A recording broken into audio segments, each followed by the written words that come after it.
All right, y'all, we're going to finish up the book. We are at nearly 12 hours in. So I'm sorry. Yeah, nearly 12 hours in. So we're going to be finishing the book, and you would have gotten a whole 13 hours in. Shabbat Shalom, James. Shabbat Shalom, Jamal. We're going to let a few more people come into the room, and then we'll get started.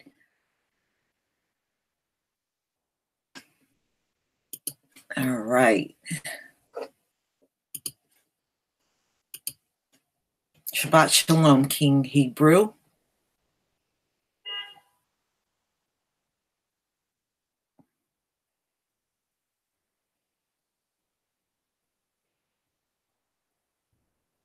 And Shabbat Shalom, Don't let them school you.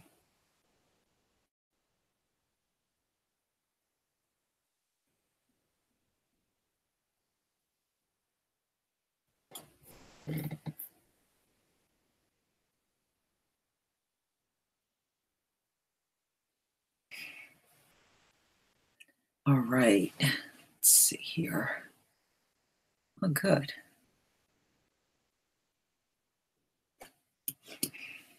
You know, I was even surprised. My son told me he's doing the book of Jasher. He told me a few weeks ago. He got all into it, and he was coming in my room, my bedroom, to talk to me about it. And I was almost shocked. I was like, "You're doing that book?" He was like, yeah, it's really good. I said, yeah, it really is. I'm always happy when he takes the initiative to get into some of these books on his own. It's not the first time he's done that. He's done it before.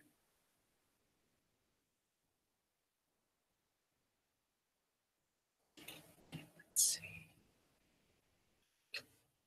All right.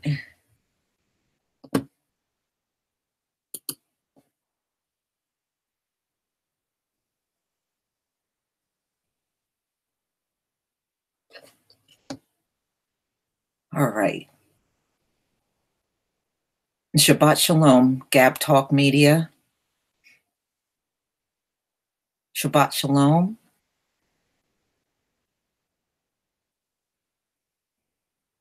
Andamone Winrow. Shabbat Shalom.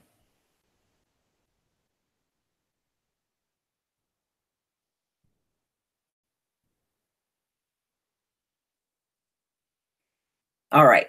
So we're going to pick up from where we left off. And let me see here. Here it is. All right, I'm going to go ahead and share my screen.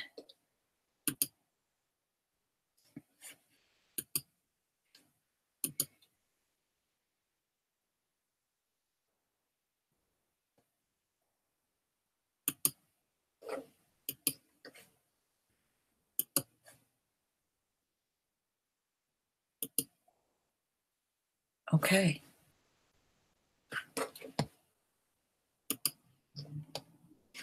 Let's get started.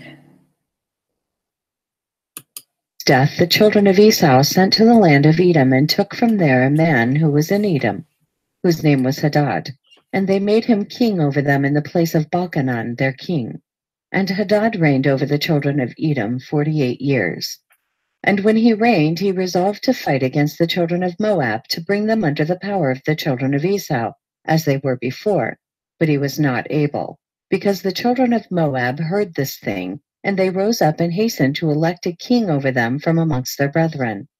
And they afterward gathered together a great people, and sent to the children of Ammon their brother for help to fight against Hadad, king of Edom. And Hadad heard the thing which the children of Moab had done, and was greatly afraid of them, and refrained from fighting against them. In those days Moses, the son of Amram, in Midian, took Zipporah, the daughter of Reuel the Midianite, for a wife. And Zipporah walked in the ways of the daughters of Jacob. She was nothing short of the righteousness of Sarah, Rebekah, Rachel, and Leah. And Zipporah conceived and bare a son, and he called his name Gershom, for he said, I was a stranger in a foreign land. But he circumcised not his foreskin, at the command of Reuel his father-in-law. And she conceived again and bare a son, but circumcised his foreskin, and called his name Eleazar. For Moses said, because the God of my fathers was my help, and delivered me from the sword of Pharaoh. And Pharaoh, king of Egypt, greatly increased the labor of the children of Israel in those days, and continued to make his yoke heavier upon the children of Israel. And he ordered a proclamation to be made in Egypt, saying, Give no more straw to the people to make bricks with. Let them go and gather themselves straw as they can find it. Also, the tale of bricks which they shall make, let them give each day, and diminish nothing from them, for they are idle in their work. And the children of Israel heard this, and they mourned and sighed, and they cried unto the Lord on account of the bitterness of their souls. And the Lord heard the cries of the children of Israel, and saw the oppression with which the Egyptians oppressed them. And the Lord was jealous of his people and his inheritance, and heard their voice, and he resolved to take them out of the affliction of Egypt, to give them the land of Canaan for a possession.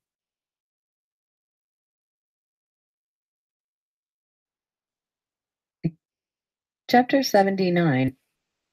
And in those days Moses was feeding the flock of Reuel the Midianite, his father-in-law, beyond the wilderness of Sin, and the stick which he took from his father-in-law was in his hand. And it came to pass one day that a kid of goats strayed from the flock, and Moses pursued it, and came to the mountain of God to Horeb. And when he came to Horeb, the Lord appeared there unto him in the bush, and he found the bush burning with fire, but the fire had no power over the bush to consume it. And Moses was greatly astonished at this sight, wherefore the bush was not consumed, and he approached to see this mighty thing. And the Lord called unto Moses out of the fire, and commanded him to go down to Egypt, to Pharaoh, king of Egypt, to send the children of Israel from his service. And the Lord said unto Moses, Go, return Egypt, for all those men who sought thy life are dead. And thou shalt speak unto Pharaoh, to send forth the children of Israel from his land. And the Lord showed him to do signs and wonders in Egypt, before the eyes of Pharaoh and the eyes of his subjects, in order that they might believe that the Lord had sent him. And Moses hearkened to all that the Lord had commanded him. And he returned to his father-in-law and told him the thing. And Reuel said to him, Go in peace. And Moses rose up to go to Egypt, and he took his wife and sons with him. And he was at an inn in the road, and an angel of God came down and sought an occasion against him. And he wished to kill him on account of his firstborn son, because he had not circumcised him, and had transgressed the covenant which the Lord had made with Abraham. For Moses had hearkened to the words of his father-in-law, which he had spoken to him, not to circumcise his firstborn son. Therefore he circumcised him not. And Zipporah saw the angel of the Lord seeking an occasion against Moses, and she knew that this thing was owing to his not having circumcised her son Gershom. And Zipporah hastened, and took of the sharp rock stones that were there, and she circumcised her son, and delivered her husband and her son from the hand of the angel of the Lord. And Aaron, the son of Amram, the brother of Moses, was in Egypt walking at the riverside on that day. And the Lord appeared to him in that place, and he said to him, Go now toward Moses in the wilderness. And he went and met him in the mountain of God, and he kissed him. And Aaron lifted up his eyes and saw Zipporah, the wife of Moses, and her children. And he said unto Moses, Who are these unto thee? And Moses said to him, They are my wife and sons, which God gave to me in Midian. And the thing grieved Aaron on account of the woman and her children. And Aaron said to Moses, Send away the woman and her children, that they may go to her father's house. And Moses hearkened to the words of Aaron, and did so. And Zipporah returned with her children, and they went to the house of Reuel, and remained there until the time arrived when the Lord had visited his people, and brought them forth from Egypt from the hand of Pharaoh. And Moses and Aaron came to Egypt to the community of the children of Israel, and they spoke to them all the words of the Lord, and the people rejoiced in exceeding great rejoicing. And Moses and Aaron rose up early on the next day, and they went to the house of Pharaoh, and they took in their hands the stick of God. And when they came to the king's gate, 2 young lions were confined there with iron instruments, and no person went out or came in from before them, unless those whom the king ordered to come. When the conjurers came and withdrew the lions by their incantations, and thus brought them to the king. And Moses hastened and lifted up the stick upon the lions, and he loosed them, and Moses and Aaron came into the king's house. The lions also came with them in joy, and they followed them and rejoiced as a dog rejoices over his master when he comes from the field. And when Pharaoh saw this thing, he was astonished at it, and he was greatly terrified at the report, for their appearance was like the appearance of the children of God. And Pharaoh said to Moses, What do you require? And they answered him, saying, The Lord God of the Hebrews has sent us to thee, to say, Send forth my people, that they may serve me. And when Pharaoh heard their words, he was greatly terrified before them, and he said to them, Go today, and come back to me tomorrow. And they did according to the word of the king. And when they had gone, Pharaoh sent for Balaam the magician, and to Jannes and Jambres his sons, and to all the magicians and conjurers and counselors which belonged to the king. And they all came and sat before the king. And the king told them all the words which Moses and his brother Aaron had spoken to him. And the magicians said to the king, "But how came the men to thee, on account of the lions which were confined at the gate?" And the king said, "Because they lifted up their rod against the lions and loosed them, and came to me. And the lions also rejoiced at them, as a dog rejoices to meet his master." And Balaam, the son of Beor, the magician, answered the king, saying, "Those are none else than magicians like ourselves. Now therefore send for them, and let them come, and we will try them." And the king did so. And in the morning Pharaoh sent for Moses and Aaron to come before the king. And they took the rod of God and came to the king and spoke to him, saying, "Thus said the Lord God of the Hebrews, send my people that they may serve me." And the king said to them, "But who will believe you that you are the messengers of God, and that you come to me by his order? Now therefore give a wonder or sign in this matter, and then the words which you speak will be believed." And Aaron hastened and threw the rod out of his hand before Pharaoh and before his servants, and the rod turned into a serpent. And the sorcerers saw this, and they cast each man his rod upon the ground, and they became serpents. And the serpent of Aaron's rod lifted up its head and opened its mouth to swallow the rods of the magicians. And Balaam the magician answered and said, "This thing has been from the days of old, that a serpent should swallow its fellow, and that living things devour each other. Now therefore restore it to a rod as it was at first, and we will also restore our rods as they were at first. And if thy rod shall swallow our rods, then shall we know that the Spirit of God is in thee, and if not, thou art only an artificer, like unto ourselves." And Aaron hastened and stretched forth his hand and caught hold of the serpent's tail, and it became a rod in his hand. And the sorcerers did the like with their rods, and they got hold each man of the tail of his serpent, and they became rods as at first. And when they were restored to rods, the rod of Aaron swallowed up their rods. And when the king saw this thing, he ordered the book of records that related to the kings of Egypt to be brought. And they brought the book of records, the chronicles of the kings of Egypt, in which all the idols of Egypt were inscribed, for they thought of finding therein the name of Jehovah, but they found it not. And Pharaoh said to Moses and Aaron, "Behold, I have not found the name of your God written in this book, and his name I know not." And the counselors and wise men answered the king, "We have heard that the God of the Hebrews is a son of the wise, the son of ancient kings." And Pharaoh turned to Moses and Aaron and said to them, "I know not the Lord whom you have declared, neither will I send his people." And they answered and said to the king, "The Lord God of gods is his name. And he proclaimed his name over us from the days of our ancestors, and sent us, saying, Go to Pharaoh, and say unto him, Send my people that they may serve me. Now therefore send us that we may take a journey for 3 days in the wilderness, and there may be sacrifice to him. For from the days of our going down to Egypt, he has not taken from our hands either burnt offering, oblation, or sacrifice. And if thou wilt not send us, his anger will be kindled against thee, and he will smite Egypt either with the plague or with the sword. And Pharaoh said to them, Tell me now his power and his might. And they said to him, He created the heaven and the earth, the seas and all their fishes. He formed light, created the darkness, caused rain upon the earth and watered it, and made the herbage and grass to sprout.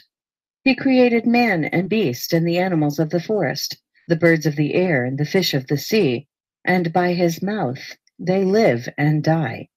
Surely he created thee in thy mother's womb, and put into thee the breath of life, and reared thee, and placed thee upon the royal throne of Egypt.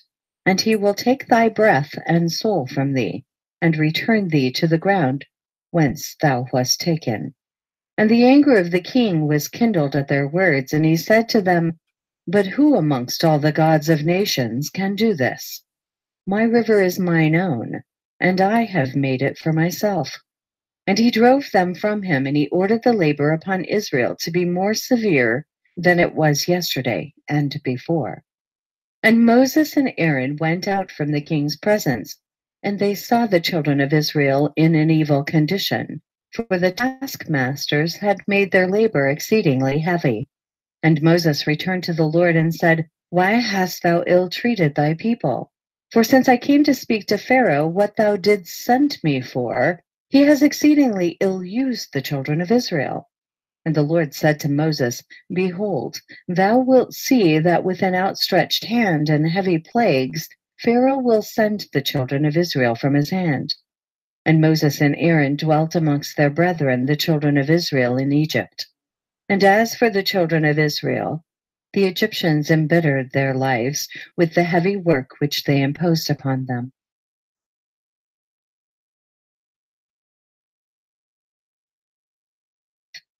Chapter 80. And at the end of 2 years, the Lord again sent Moses to Pharaoh to bring forth the children of Israel and to send them out of the land of Egypt. And Moses went and came to the house of Pharaoh, and he spoke to him the words of the Lord who had sent him. But Pharaoh would not hearken to the voice of the Lord, and God roused his might in Egypt upon Pharaoh and his subjects, and God smote Pharaoh and his people with a very great and sore plagues. And the Lord sent by the hand of Aaron and turned all the waters of Egypt into blood, with all their streams and rivers. And when an Egyptian came to drink and draw water, he looked into his pitcher, and behold, all the water was turned into blood. And when he came to drink from his cup, the water in the cup became blood. And when a woman kneaded her dough and cooked her victuals, their appearance was turned to that of blood. And the Lord sent again and caused all their waters to bring forth frogs. And all the frogs came into the house of the Egyptians. And when the Egyptians drank, their bellies were filled with frogs, and they danced in their bellies as they dance when in the river. And all their drinking water and cooking water turned to frogs. Also, when they lay in their beds, their perspiration bred frogs. Notwithstanding all this, the anger of the Lord did not turn from them, and his hand was stretched out against all the Egyptians to smite them with every heavy plague. And he sent them and smote their dust to lice, and the lice became in Egypt to the height of 2 cubits upon the earth. The lice were also very numerous in the flesh of man and beast, in all the inhabitants of Egypt. Also upon the king and queen the Lord sent the lice, and it grieved Egypt exceedingly on account of the lice. Notwithstanding this, the anger of the Lord did not turn away, and his hand was still stretched out over Egypt. And the Lord sent all kinds of beasts of the field into Egypt, and they came and destroyed all Egypt, man and beast, and trees, and all things that were in Egypt. And the Lord sent fiery serpents, scorpions, mice, weasels, toads, together with others creeping in dust, flies, hornets, fleas, bugs, and gnats, each swarm according to its kind. And all reptiles and winged animals according to their kind came to Egypt, and grieved the Egyptians exceedingly. And the fleas and flies came into the eyes and ears of the Egyptians. And the hornet came upon them and drove them away, and they removed from it into their inner rooms, and it pursued them. And when the Egyptians hid themselves on account of the swarm of animals, they locked their doors after them, and God ordered the Selonoth, which was in the sea, to come up and go into Egypt. And she had long arms, 10 cubits in length of the cubit of a man. And she went upon the roofs and uncovered the raftering and flooring and cut them, and stretched forth her arm into the house, and removed the lock and the bolt, and opened the houses of Egypt. Afterward came the swarm of animals into the house of Egypt, and the swarm of animals destroyed the Egyptians, and it grieved them exceedingly. Notwithstanding this, the anger of the Lord did not turn away from the Egyptians, and his hand was yet stretched forth against them. And God sent the pestilence, and the pestilence pervaded Egypt, in the horses and asses, and in the camels and herds of the oxen and sheep, and in man. And when the Egyptians rose up early in the morning to take their cattle to pasture, they found all their cattle dead. And there remained of the cattle of the Egyptians only 1 in 10, and of the cattle belonging to Israel in Goshen, not one died. And God sent a burning inflammation in the flesh of the Egyptians, which burst their skins, and it became a severe itch in all the Egyptians from the soles of their feet to the crowns of their heads. And many boils were in their flesh, that their flesh wasted away until they became rotten and putrid. Notwithstanding this, the anger of the Lord did not turn away, and his hand was still stretched out over all Egypt. And the Lord sent a very heavy hail, which smote their vines and broke their fruit trees, and dried them up that they fell upon them. Also every green herb became dry and perished. For a mingling fire descended amidst the hail, therefore the hail and the fire consumed all things. Also men and beasts that were found abroad perished of the flames of fire, and of the hail, and all the young lions were exhausted. And the Lord sent and brought numerous locusts into Egypt, the chazal, salam, chargol, locusts each of its kind, which devoured all that the hail had left remaining. Then the Egyptians rejoiced at the locusts, although they consumed the produce of the field, and they caught them in abundance and salted them for food. And the Lord turned a mighty wind of the sea, which took away all the locusts, even those that were salted, and thrust them into the Red Sea. Not one locust remained within the boundaries of Egypt. And God sent darkness upon Egypt, that the whole land of Egypt and Pathros became dark for 3 days, so that a man could not see his hand when he lifted it to his mouth. At that time died many of the people of Israel who had rebelled against the Lord, and who would not hearken to Moses and Aaron, and believed not in them that God had sent them, and who had said, "We will not go forth from Egypt, lest we perish with hunger in a desolate wilderness," and who would not hearken to the voice of Moses. And the Lord plagued them in the 3 days of darkness, and the Israelites buried them in those days without the Egyptians knowing of them or rejoicing over them. And the darkness was very great in Egypt for 3 days, and any person who was standing when the darkness came remained standing in his place. And he that was sitting remained sitting, and he that was lying continued lying in the same state, and he that was walking remained sitting upon the ground in the same spot. And this thing happened to all the Egyptians until the darkness had passed away. And the days of darkness passed away, and the Lord sent Moses and Aaron to the children of Israel, saying, "Celebrate your feast and make your Passover. For behold, I come in the midst of the night among all the Egyptians, and I will smite all their firstborn, from the firstborn of man to the firstborn of a beast. And when I see your Passover, I will pass over you." And the children of Israel did according to all that the Lord had commanded Moses and Aaron. Thus did they in that night. And it came to pass in the middle of the night that the Lord went forth in the midst of Egypt, and smote all the firstborn of the Egyptians, from the firstborn of man to the firstborn of beast. And Pharaoh rose up in the night, he and all his servants and all the Egyptians, and there was a great cry throughout Egypt in that night, for there was not a house in which there was not a corpse. Also the likenesses of the firstborn of Egypt, which were carved in the walls of their houses, were destroyed and fell to the ground. Even the bones of their firstborn who had died before this, and whom they had buried in their houses, were raked up by the dogs of Egypt on that night, and dragged before the Egyptians, and cast before them. And all the Egyptians saw this evil thing which had suddenly come upon them. And all the Egyptians cried out with a loud voice. And all the families of Egypt wept upon that night, each man for his son, and each man for his daughter, being the firstborn. And the tumult of Egypt was heard at a distance on that night. And Bathia, the daughter of Pharaoh, went forth with the king on that night to seek Moses and Aaron in their houses. And they found them in their houses, eating and drinking and rejoicing with all Israel. And Bathia said to Moses, "Is this the reward for the good which I have done to thee, who have reared thee and stretched thee out? And thou hast brought this evil upon me and my father's house?" And Moses said to her, "Surely 10 plagues did the Lord bring upon Egypt. Did any evil accrue to thee from any of them? Did one of them affect thee?" And she said, "No." And Moses said to her, "Although thou art the firstborn to thy mother, thou shalt not die, and no evil shall reach thee in the midst of Egypt." And she said, "What advantage is it to me when I see the king, my brother, and all his household and subjects in this evil, whose firstborn perish with all the firstborn of Egypt?" And Moses said to her, "Surely thy brother and his household and subjects of the families of Egypt would not hearken to the words of the Lord. Therefore did this evil come upon them." And Pharaoh, king of Egypt, approached Moses and Aaron and some of the children of Israel who were with them in that place, and he prayed to them, saying, "Rise up, take your brethren, all the children of Israel who are in the land, with their sheep and oxen, and all belonging to them. They shall leave nothing remaining. Only pray for me to the Lord your God." And Moses said to Pharaoh, "Behold, Thou art thy mother's firstborn, yet fear not, for thou wilt not die. For the Lord has commanded that thou shalt live, in order to show thee his great might and strong stretched out arm. And Pharaoh ordered the children of Israel to be sent away, and all the Egyptians strengthened themselves to send them, for they said, We are all perishing. And all the Egyptians sent the Israelites forth with great riches, sheep and oxen and precious things, according to the oath of the Lord between him and our father Abraham.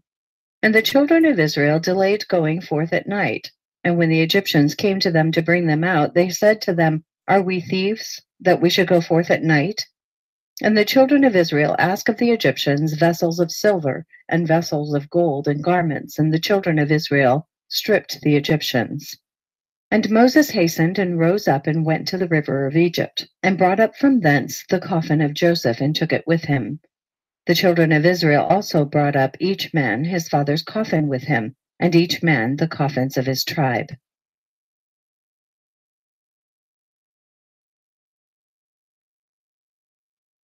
Chapter 81. And the children of Israel journeyed from Ramses to Succoth, about 600,000 men on foot, besides the little ones and their wives.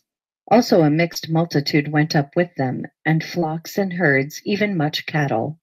And the sojourning of the children of Israel who dwelt in the land of Egypt in hard labor was 210 years. And at the end of 210 years the Lord brought forth the children of Israel from Egypt with a strong hand. And the children of Israel travelled from Egypt and from Goshen and from Ramses, and encamped in Succoth on the 15th day of the first month. And the Egyptians buried all their firstborn whom the Lord had smitten, and all the Egyptians buried their slain for 3 days. And the children of Israel travelled from Succoth and encamped in Etham at the end of the wilderness. And on the 3rd day after the Egyptians had buried their firstborn, many men rose up from Egypt and went after Israel to make them return to Egypt, for they repented that they had sent the Israelites away from their servitude. And one man said to his neighbor, Surely Moses and Aaron spoke to Pharaoh, saying, We will go on a 3 days' journey in the wilderness and sacrifice to the Lord our God. Now therefore let us rise up early in the morning and cause them to return. And it shall be that if they return with us to Egypt to their masters, then shall we know that there is faith in them. But if they will not return, then will we fight with them, and make them come back with great power and a strong hand. And all the nobles of Pharaoh rose up in the morning, and with them about 700,000 men, and they went forth from Egypt on that day, and came to the place where the children of Israel were. And all the Egyptians saw, and behold, Moses and Aaron and all the children of Israel were sitting before Pihahiroth, eating and drinking and celebrating the feast of the Lord. And all the Egyptians said to the children of Israel, Surely you said, We will go on a journey for 3 days in the wilderness and sacrifice to our God, and return. Now therefore this day makes 5 days since you went. Why do you not return to your masters? And Moses and Aaron answered them, saying, Because the Lord our God has testified in us, saying, You shall no more return to Egypt. But we will betake ourselves to a land flowing with milk and honey, as the Lord our God had sworn to our ancestors to give us. And when the nobles of Egypt saw that the children of Israel did not hearken to them to return to Egypt, they girded themselves to fight with Israel. And the Lord strengthened the hearts of the children of Israel over the Egyptians, that they gave them a severe beating, and the battle was sore upon the Egyptians. And all the Egyptians fled from before the children of Israel, for many of them perished by the hand of Israel. And the nobles of Pharaoh went to Egypt and told Pharaoh, saying, The children of Israel have fled, and will no more return to Egypt. And in this manner did Moses and Aaron speak to us. And Pharaoh heard this thing, and his heart and the hearts of all his subjects were turned against Israel, and they repented that they had sent Israel. And all the Egyptians advised Pharaoh to pursue the children of Israel to make them come back to their burdens. And they said each man to his brother, What is this which we have done, that we have sent Israel from our servitude?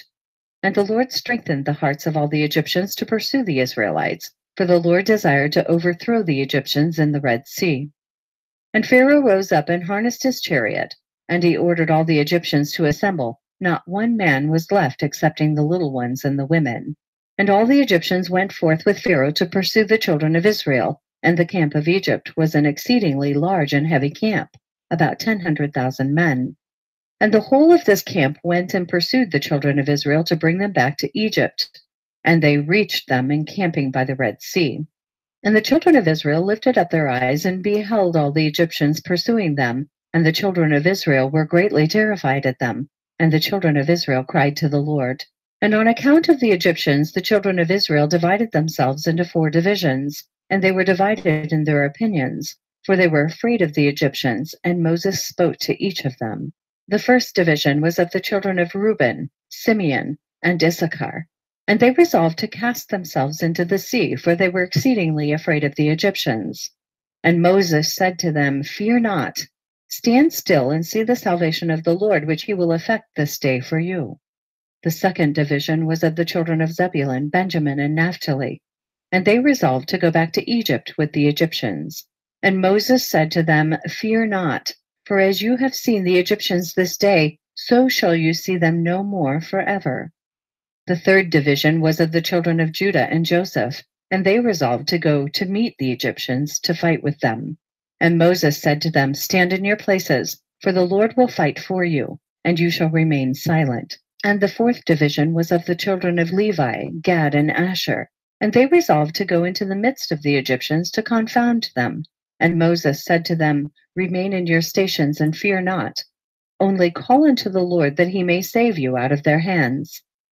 After this, Moses rose up from amidst the people, and he prayed to the Lord and said, O Lord God of the whole earth, save now thy people whom thou didst bring forth from Egypt, and let not the Egyptians boast that power and might are theirs.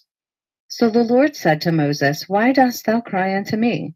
Speak to the children of Israel that they shall proceed, and do thou stretch out thy rod upon the sea, and divide it, and the children of Israel shall pass through it. And Moses did so, and he lifted up his rod upon the sea and divided it. And the waters of the sea were divided into 12 parts, and the children of Israel passed through on foot, with shoes, as a man would pass through a prepared road. And the Lord manifested to the children of Israel his wonders in Egypt and in the sea by the hand of Moses and Aaron. And when the children of Israel had entered the sea, the Egyptians came after them, and the waters of the sea returned upon them, and they all sank in the water. And not one man was left excepting Pharaoh, who gave thanks to the Lord and believed in him.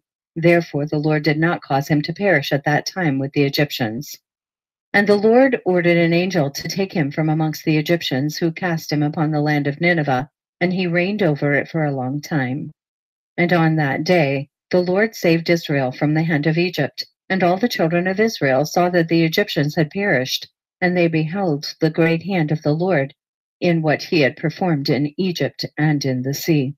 Then sang Moses and the children of Israel this song unto the Lord, on the day when the Lord caused the Egyptians to fall before them. And all Israel sang in concert, saying, I will sing to the Lord, for he is greatly exalted. The horse and his rider has he cast into the sea. Behold, it is written in the book of the law of God. After this, the children of Israel proceeded on their journey and encamped in Marah. And the Lord gave to the children of Israel statutes and judgments in that place in Marah. And the Lord commanded the children of Israel to walk in all his ways and to serve him. And they journeyed from Marah and came to Elim. And in Elim were 12 springs of water and 70 date trees. And the children encamped there by the waters. And they journeyed from Elim and came to the wilderness of Sin, on the 15th day of the 2nd month after their departure from Egypt. At that time the Lord gave the manna to the children of Israel to eat, and the Lord caused food to rain from heaven for the children of Israel day by day. And the children of Israel ate the manna for 40 years, all the days that they were in the wilderness, until they came to the land of Canaan to possess it. And they proceeded from the wilderness of Sin and encamped in Alush. And they proceeded from Alush and encamped in Rephidim. And when the children of Israel were in Rephidim, Amalek, the son of Eliphaz, the son of Esau, the brother of Zepho, came to fight with Israel. And he brought with him 801,000 men, magicians and conjurers, and he prepared for battle with Israel in Rephidim. And they carried on a great and severe battle against Israel, and the Lord delivered Amalek and his people into the hands of Moses and the children of Israel, and into the hand of Joshua the son of Nun, the Ephrathite, the servant of Moses. And the children of Israel smote Amalek and his people at the edge of the sword, but the battle was very sore upon the children of Israel. And the Lord said to Moses, Write this thing as a memorial for thee in a book, and place it in the hand of Joshua the son of Nun, thy servant, and thou shalt command the children of Israel, saying, When thou shalt come to the land of Canaan, thou shalt utterly efface the remembrance of Amalek from under heaven. And Moses did so, and he took the book and wrote upon it these words, saying, Remember what Amalek has done to thee in the road when thou wentest forth from Egypt, who met thee in the road and smote thy rear, even those that were feeble behind thee when thou wast faint and weary. Therefore it shall be, when the Lord thy God shall have given thee rest from all thine enemies round about in the land, which the Lord thy God giveth thee for an inheritance, to possess it, that thou shalt blot out the remembrance of Amalek from under heaven, thou shalt not forget it. And the king, who shall have pity on Amalek, or upon his memory, or upon his seed, behold, I will require it of him, and I will cut him off from amongst his people. And Moses wrote all these things in a book, and he enjoined the children of Israel respecting all these matters.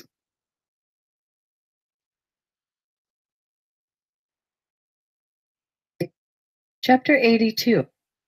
And the children of Israel proceeded from Rephidim, and they encamped in the wilderness of Sinai in the 3rd month from their going forth from Egypt.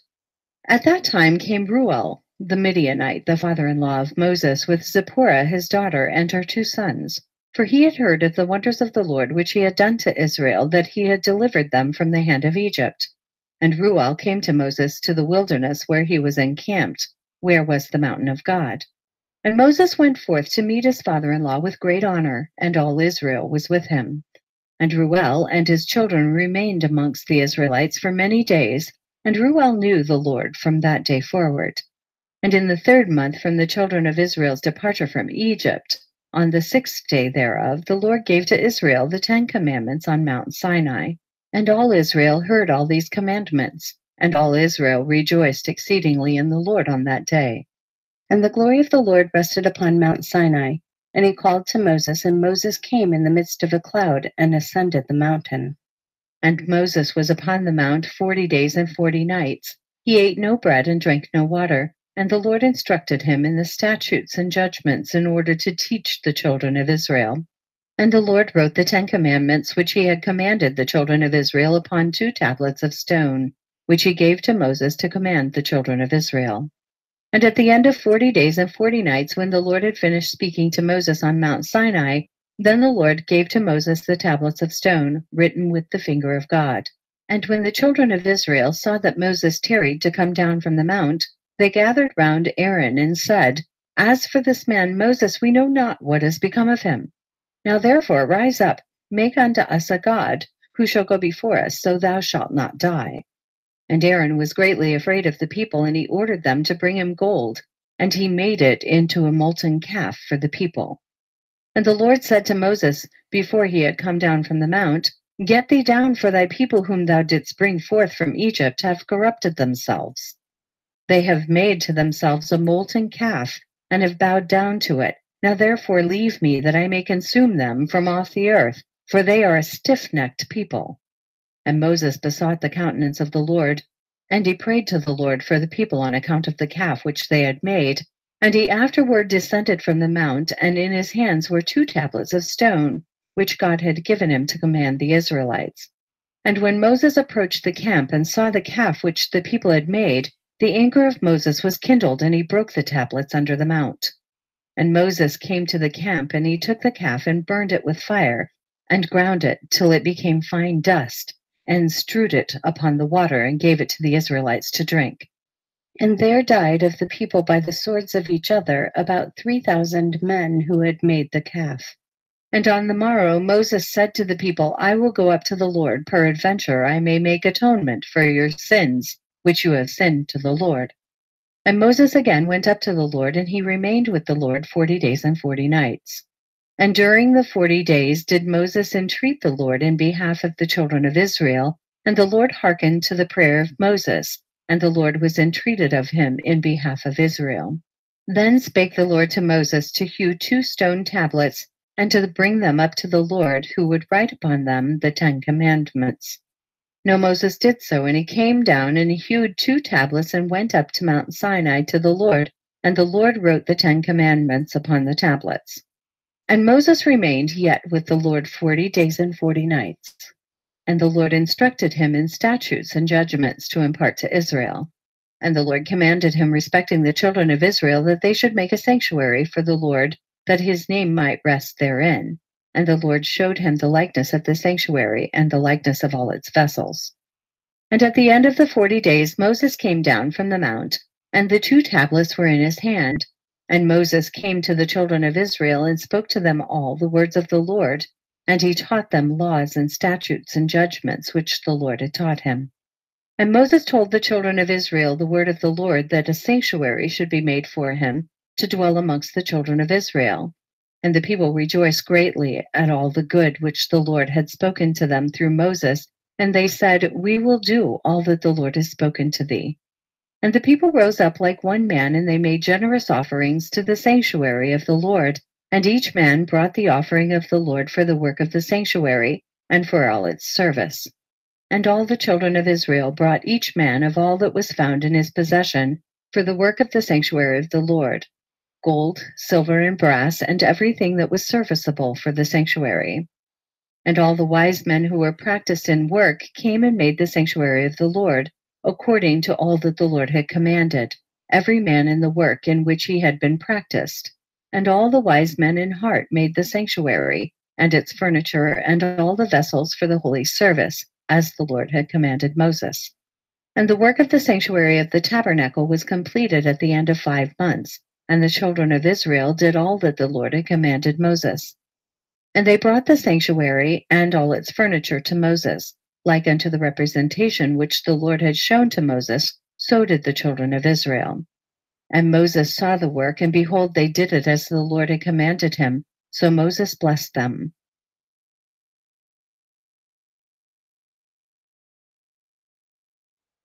Chapter 83. And in the 12th month, in the 23rd day of the month, Moses took Aaron and his sons, and he dressed them in their garments, and anointed them, and did unto them as the Lord had commanded him.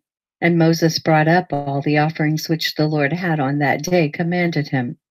Moses afterward took Aaron and his sons, and said to them, For 7 days shall you remain at the door of the tabernacle, for thus am I commanded. And Aaron and his sons did all that the Lord had commanded them through Moses, and they remained for 7 days at the door of the tabernacle.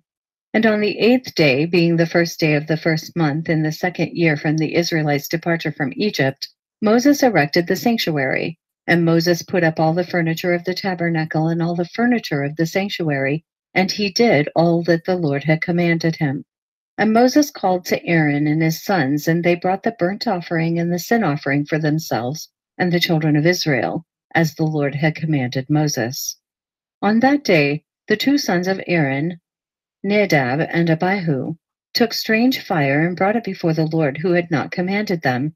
And a fire went forth from before the Lord and consumed them, and they died before the Lord on that day. Then on the day when Moses had completed to erect the sanctuary, the princes of the children of Israel began to bring their offerings before the Lord for the dedication of the altar. And they brought up their offerings, each prince for 1 day, a prince each day for 12 days. And all the offerings which they brought, each man in his day, 1 silver charger weighing 130 shekels, 1 silver bowl of 70 shekels after the shekel of the sanctuary, both of them full of fine flour, mingled with oil for a meat offering. 1 spoon weighing 10 shekels of gold full of incense, 1 young bullock, 1 ram, 1 lamb of the 1st year for a burnt offering, and 1 kid of the goats for a sin offering, and for a sacrifice of peace offering 2 oxen, 5 rams, 5 he-goats, 5 lambs of a year old. Thus did the 12 princes of Israel day by day, each man in his day. And it was after this, in the 13th day of the month, that Moses commanded the children of Israel to observe the Passover. And the children of Israel kept the Passover in its season in the 14th day of the month, as the Lord had commanded Moses, so did the children of Israel. And in the 2nd month, on the 1st day thereof, the Lord spoke unto Moses, saying, Number the heads of all the males of the children of Israel from 20 years old and upward, thou and thy brother Aaron and the 12 princes of Israel. And Moses did so. And Aaron came with the 12 princes of Israel, and they numbered the children of Israel in the wilderness of Sinai. And the numbers of the children of Israel by the houses of their fathers, from 20 years old and upward, were 603,550. But the children of Levi were not numbered amongst their brethren, the children of Israel. And the number of all the males of the children of Israel from 1 month old and upward was 22,273. And the number of the children of Levi from 1 month old above was 22,000. And Moses placed the priests and the Levites, each man to his service and to his burden, to serve the sanctuary of the tabernacle, as the Lord had commanded Moses. And on the 20th day of the month, the cloud was taken away from the tabernacle of testimony. At that time, the children of Israel continued their journey from the wilderness of Sinai, and they took a journey of 3 days, and the cloud rested upon the wilderness of Paran. There the anger of the Lord was kindled against Israel, for they had provoked the Lord in asking him for meat, that they might eat. And the Lord hearkened to their voice and gave them meat, which they ate for 1 month. But after this the anger of the Lord was kindled against them, and he smote them with a great slaughter, and they were buried there in that place. And the children of Israel called the place Kibroth Hattaavah, because there they buried the people that lusted flesh. And they departed from Kibroth Hattaavah, and pitched in Hazeroth, which is in the wilderness of Paran. And whilst the children of Israel were in Hazeroth, the anger of the Lord was kindled against Miriam on account of Moses, and she became leprous, white as snow. And she was confined without the camp for 7 days until she had been received again after her leprosy. The children of Israel afterward departed from Hazeroth, and pitched in the tent of the wilderness of Paran. At that time the Lord spoke to Moses to send 12 men from the children of Israel, 1 man to a tribe, to go and explore the land of Canaan. And Moses sent the 12 men, and they came to the land of Canaan to search and examine it.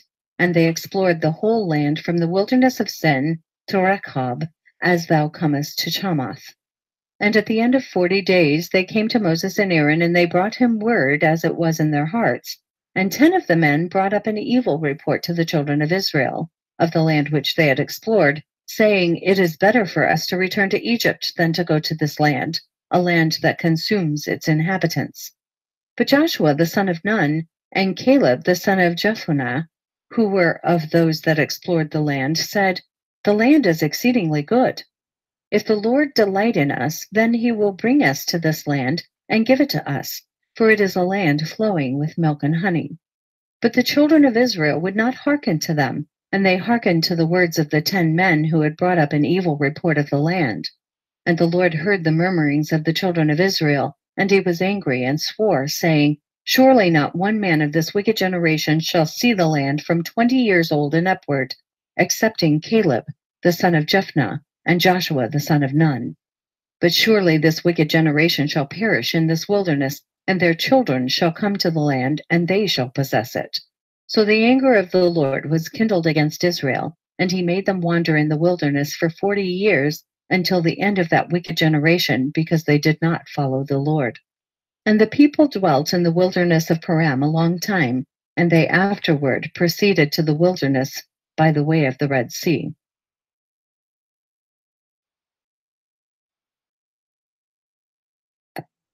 Chapter 84. At that time Korah the son of Jetzer, the son of Kehath, the son of Levi, took many men of the children of Israel, and they rose up and quarreled with Moses and Aaron and the whole congregation. And the Lord was angry with them, and the earth opened its mouth and swallowed them up with their houses, and all belonging to them, and all the men belonging to Korah. And after this God made the people go round by the way of Mount Seir for a long time. At that time the Lord said unto Moses, Provoke not a war against the children of Esau, for I will not give to you of anything belonging to them, as much as the sole of the foot could tread upon, for I have given Mount Seir for an inheritance to Esau. Therefore did the children of Esau fight against the children of Seir in former times, and the Lord had delivered the children of Seir into the hands of the children of Esau, and destroyed them from before them. And the children of Esau dwelt in their stead unto this day. Therefore the Lord said to the children of Israel, Fight not against the children of Esau your brethren, for nothing in their land belongs to you, but you may buy food of them for money and eat it, and you may buy water of them for money and drink it. And the children of Israel did according to the word of the Lord. And the children of Israel went about the wilderness, going round by the way of Mount Sinai for a long time, and touched not the children of Esau, and they continued in that district for 19 years. At that time died Latinus, king of the children of Chittim, in the 45th year of his reign, which is the 14th year of the children of Israel's departure from Egypt. And they buried him in his place which he had built for himself in the land of Chittim. And Abimnas reigned in his place for 38 years. And the children of Israel passed the boundary of the children of Esau in those days, at the end of 19 years, and they came and passed the road of the wilderness of Moab. And the Lord said to Moses, Besiege not Moab, and do not fight against them, for I will give you nothing of their land. And the children of Israel passed the road of the wilderness of Moab for 19 years, and they did not fight against them. And in the 36th year of the children of Israel's departure from Egypt, the Lord smote the heart of Sihon, king of the Amorites, and he waged war and went forth to fight against the children of Moab. And Sihon sent messengers to Beor, the son of Janias, the son of Balaam, counselor to the king of Egypt, and to Balaam his son, to curse Moab, in order that it might be delivered into the hand of Sihon. And the messengers went and brought Beor, the son of Janias, and Balaam his son from Pethor in Mesopotamia. So Beor and Balaam his son came to the city of Sihon, and they cursed Moab and their king in the presence of Sihon, king of the Amorites. So Sihon went out with his whole army, and he went to Moab and fought against them, and he subdued them. And the Lord delivered them into his hands. And Sihon slew the king of Moab. And Sihon took all the cities of Moab in the battle.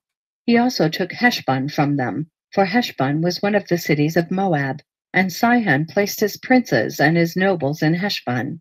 And Heshbon belonged to Sihon in those days.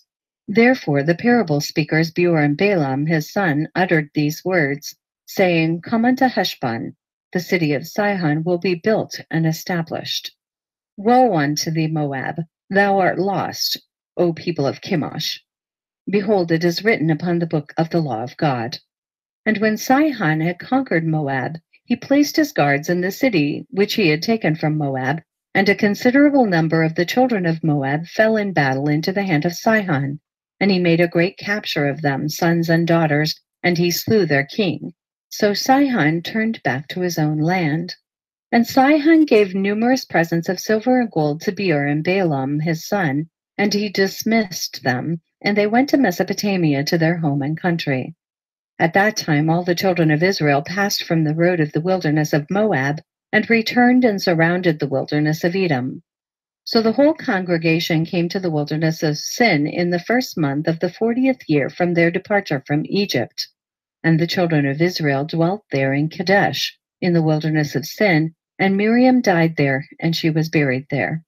At that time Moses sent messengers to Hadad, king of Edom, saying, Thus says thy brother Israel, Let me pass, I pray thee, through thy land. We will not pass through field or vineyard. We will not drink the water of the well. We will walk in the king's road. And Edom said to him, Thou shalt not pass through my country. And Edom went forth to meet the children of Israel with a mighty people. And the children of Esau refused to let the children of Israel pass through their land. So the Israelites removed from them and fought not against them.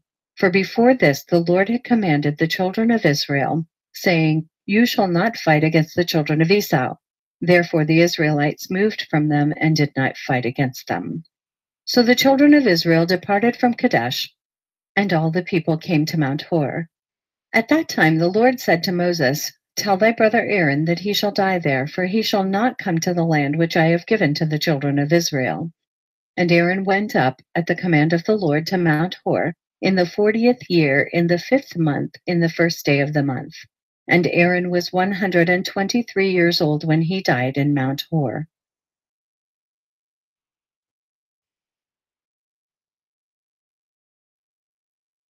Chapter 85.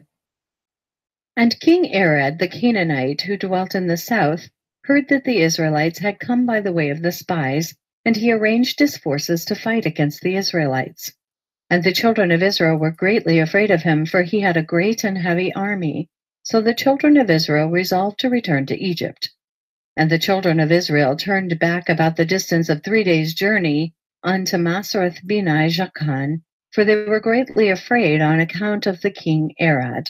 And the children of Israel would not get back to their places, so they remained in Beni Jaakan for 30 days.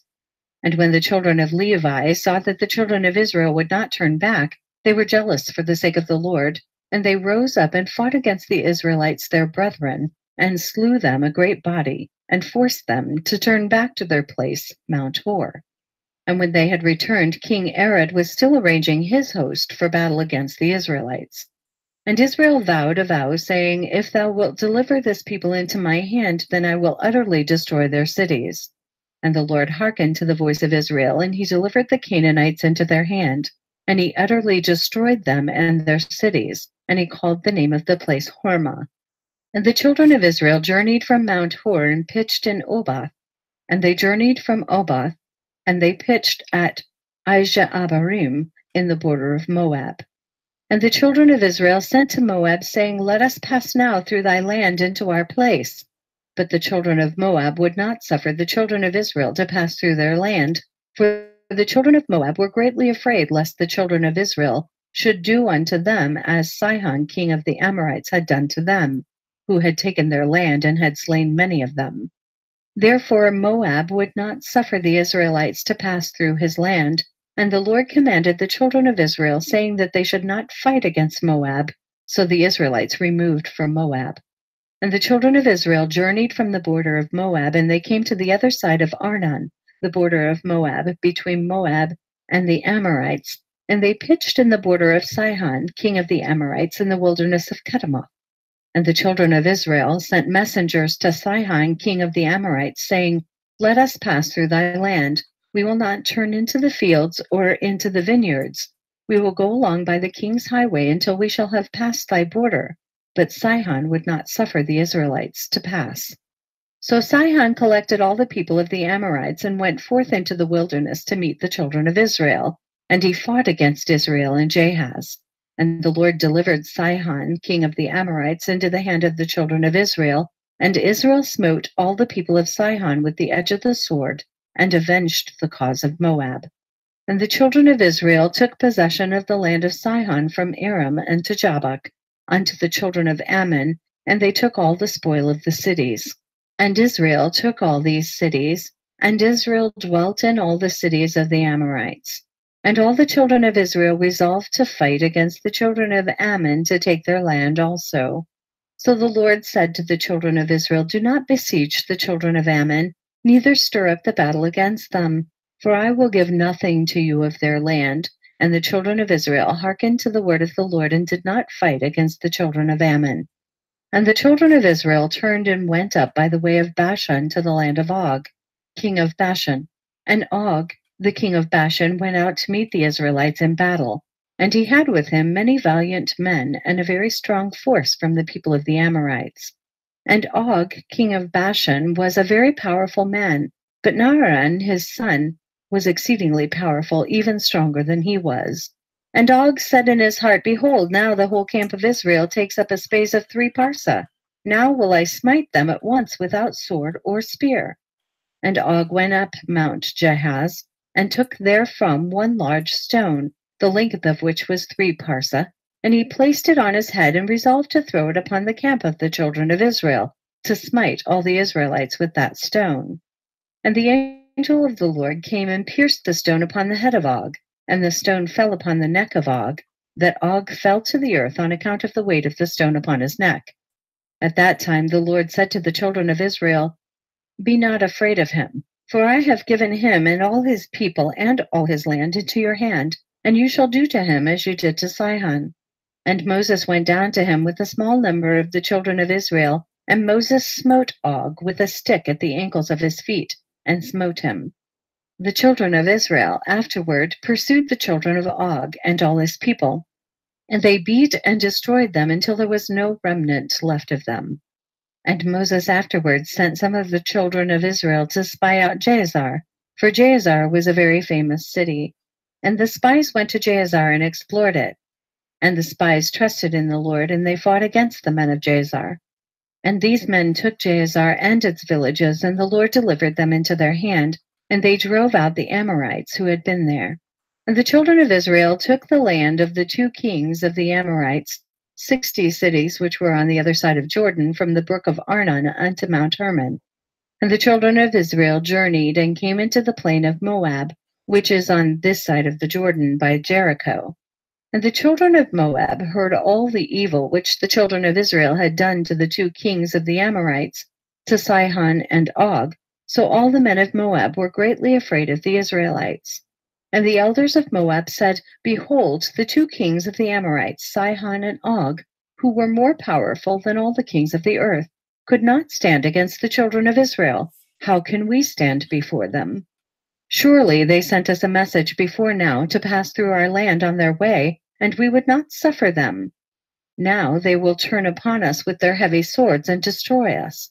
And Moab was distressed on account of the children of Israel, and they were greatly afraid of them. And they counseled together what was to be done to the children of Israel. And the elders of Moab resolved and took one of their men, Balak, the son of Zippor, the Moabite, and made him king over them at that time, and Balak was a very wise man. And the elders of Moab rose up and sent to the children of Midian to make peace with them. For a great battle and enmity had been in those days between Moab and Midian, from the days of Hadad the son of Bedad, king of Edom, who smote Midian in the field of Moab unto these days. And the children of Moab sent to the children of Midian, and they made peace with them. And the elders of Midian came to the land of Moab to make peace in behalf of the children of Midian. And the elders of Moab counseled with the elders of Midian what to do in order to save their lives from Israel. And all the children of Moab said to the elders of Midian, Now therefore the children of Israel lick up all that are around about us, as the ox licks up the grass of the field.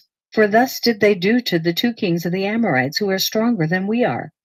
And the elders of Midian said to Moab, We have heard that at the time when Sihon, king of the Amorites, fought against you, when he prevailed over you and took your land, he had sent to Beor the son of Janias and to Balaam his son from Mesopotamia, and they came and cursed you. Therefore did the hand of Sihon prevail over you, that he took your land. Now therefore send you also to Balaam his son, for he still remains in his land, and give him his hire, that he may come and curse all the people of whom you are afraid. So the elders of Moab heard this thing, and it pleased them to send to Balaam, the son of Beor. So Balak, the son of Zippor, king of Moab, sent messengers to Balaam, saying, Behold, there is a people come out from Egypt. Behold, they cover the face of the earth, and they abide over against me. Now therefore come and curse this people for me, for they are too mighty for me. Peradventure I shall prevail to fight against them, and drive them out, for I heard that he whom thou blessest is blessed, and whom thou cursest is cursed. So the messengers of Balak went to Balaam, and brought Balaam to curse the people to fight against Moab. And Balaam came to Balak to curse Israel. And the Lord said to Balaam, Curse not this people, for it is blessed. And Balak urged Balaam day by day to curse Israel. But Balaam hearkened not to Balak on the account of the word of the Lord which he had spoken to Balaam. And when Balak saw that Balaam would not accede to his wish, he rose up and went home. And Balaam also returned to his land, and he went from there to Midian. And the children of Israel journeyed from the plain of Moab, and pitched by Jordan from Beth-Jesimoth even unto Abel-Shittim, at the end of the plains of Moab. And when the children of Israel abode in the plain of Shittim, they began to commit whoredom with the daughters of Moab. And the children of Israel approached Moab, and the children of Moab pitched their tents opposite to the camp of the children of Israel. And the children of Moab were afraid of the children of Israel, and the children of Moab took all their daughters and their wives of beautiful aspect and comely appearance, and dressed them in gold and silver and costly garments.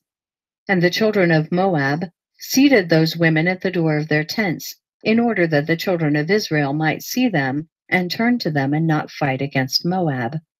And all the children of Moab did this thing to the children of Israel, and every man placed his wife and daughter at the door of his tent.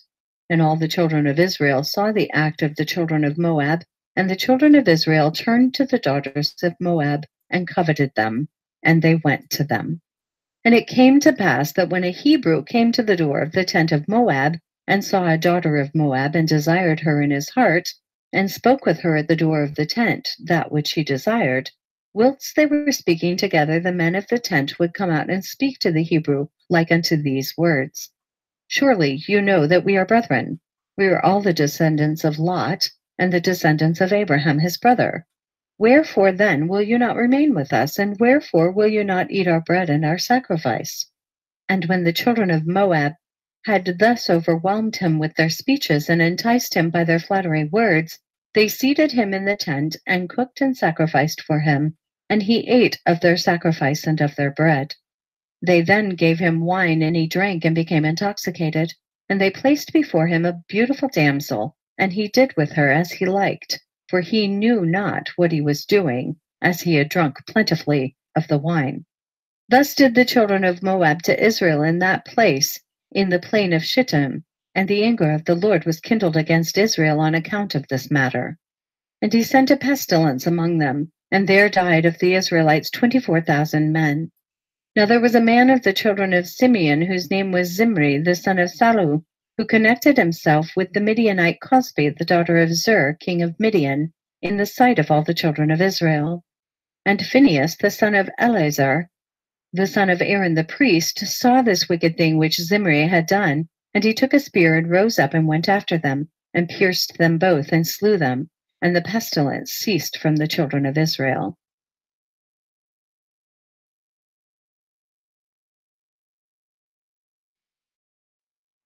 Chapter 86. At that time, after the pestilence, the Lord said to Moses and to Eleazar, the son of Aaron the priest, saying, Number the heads of the whole community of the children of Israel, from 20 years old and upward, all that went forth in the army. And Moses and Eleazar numbered the children of Israel after their families, and the number of all Israel was 700,730.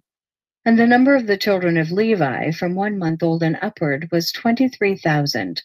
And amongst these there was not a man of those numbered by Moses and Aaron in the wilderness of Sinai. For the Lord had told them that they would die in the wilderness, so they all died. And not one had been left of them, excepting Caleb the son of Jephunneh, and Joshua the son of Nun. And it was after this that the Lord said unto Moses, Say unto the children of Israel to avenge upon Midian the cause of their brethren, the children of Israel. And Moses did so. And the children of Israel chose from amongst them 12,000 men, being 1,000 to a tribe, and they went to Midian. And the children of Israel warred against Midian, and they slew every male, also the 5 princes of Midian, and Balaam the son of Beor did they slay with the sword. And the children of Israel took the wives of Midian captive, with their little ones and their cattle and all belonging to them. And they took all the spoil and all the prey, and they brought it to Moses and to Eleazar to the plains of Moab. And Moses and Eleazar and all the princes of the congregation went forth to meet them with joy. And they divided all the spoil of Midian, and the children of Israel had been revenged upon Midian for the cause of their brethren, the children of Israel.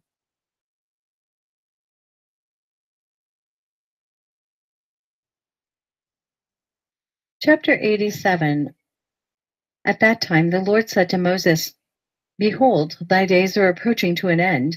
Take now Joshua the son of Nun, thy servant, and place him in the tabernacle, and I will command him. And Moses did so. And the Lord appeared in the tabernacle in a pillar of cloud, and the pillar of cloud stood at the entrance of the tabernacle. And the Lord commanded Joshua the son of Nun, and said unto him, Be strong and courageous, for thou shalt bring the children of Israel to the land which I swore to give them, and I will be with thee.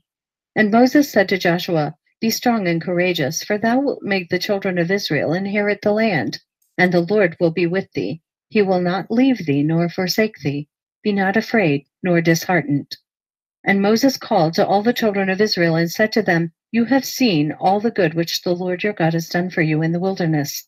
Now therefore observe all the words of this law, and walk in the way of the Lord your God.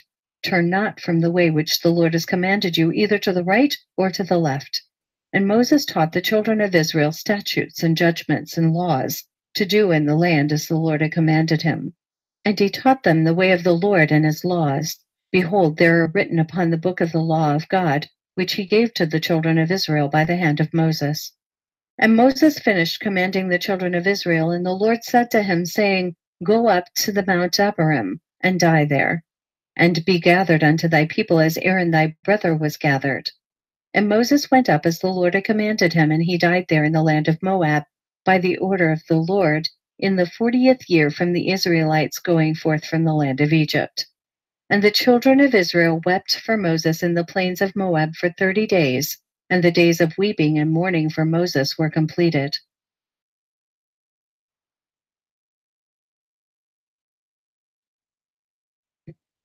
Chapter 88.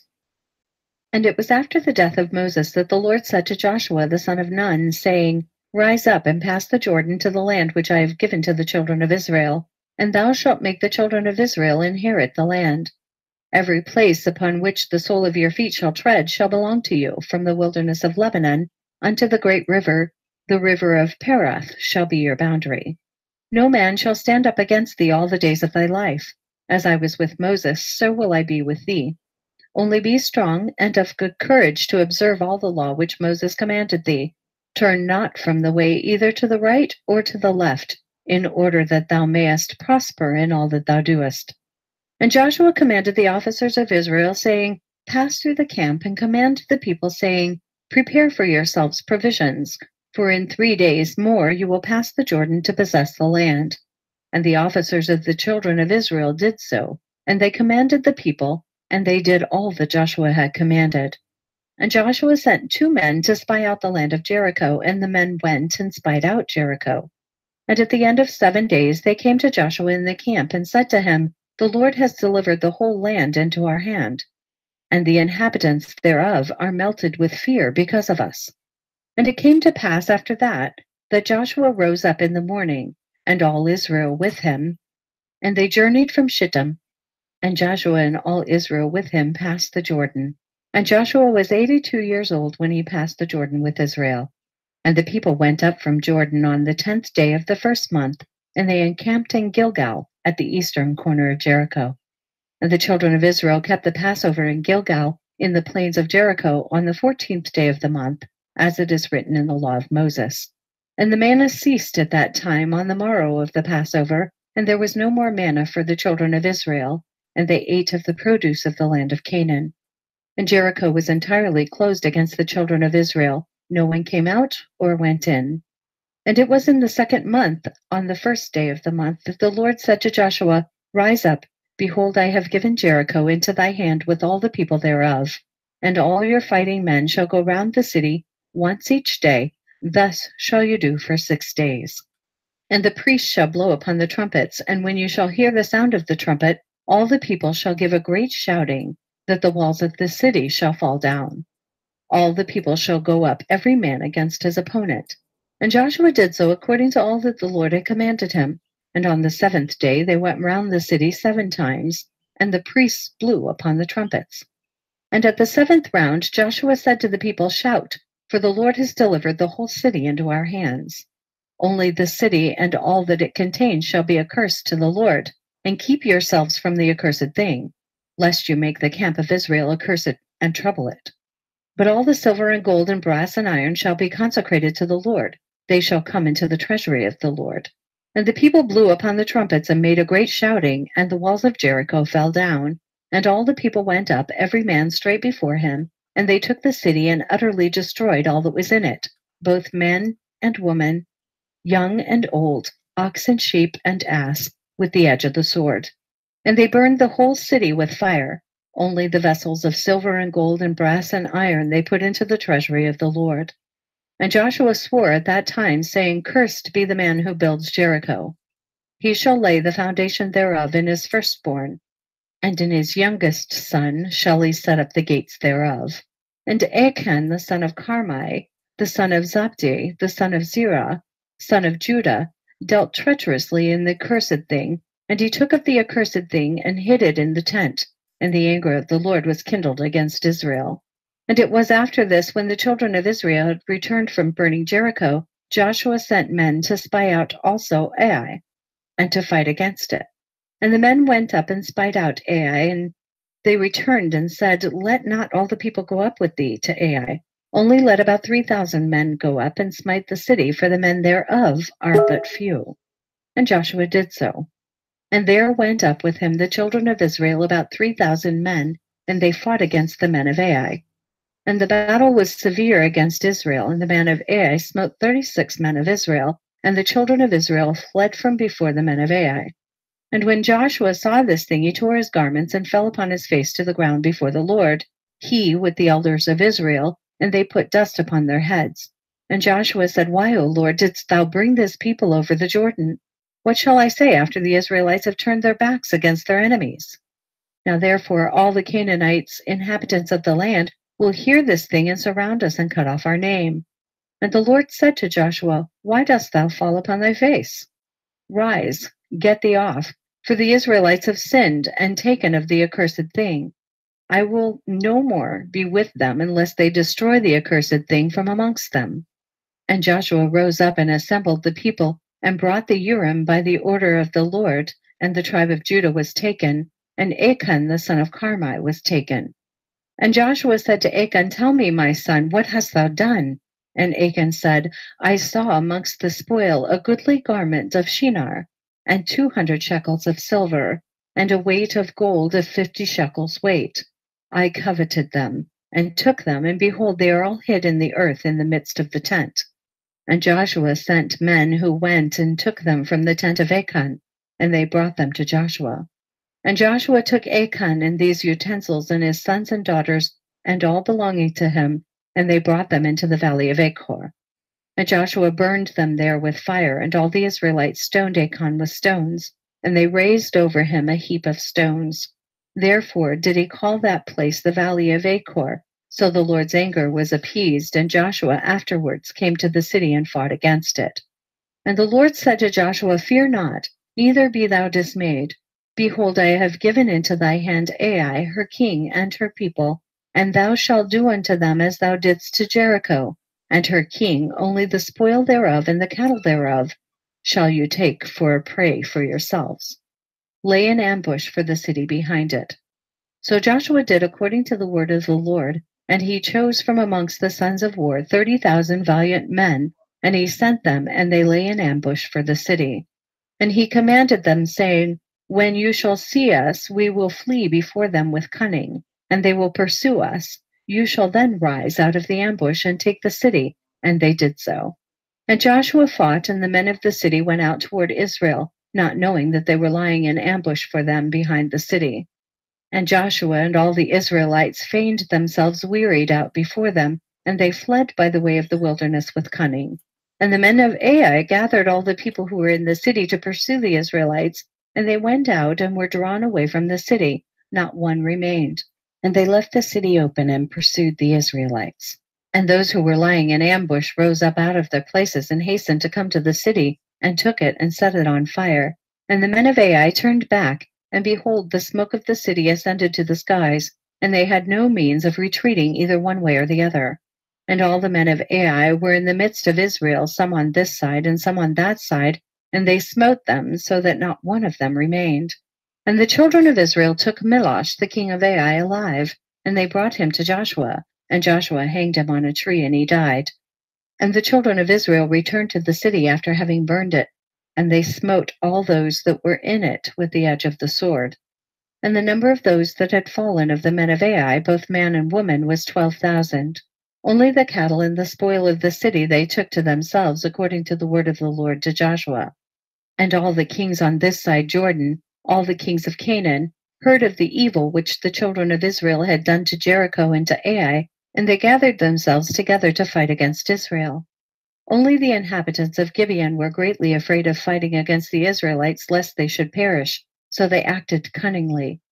And they came to Joshua and to all Israel, and said unto them, We have come from a distant land. Now therefore make a covenant with us.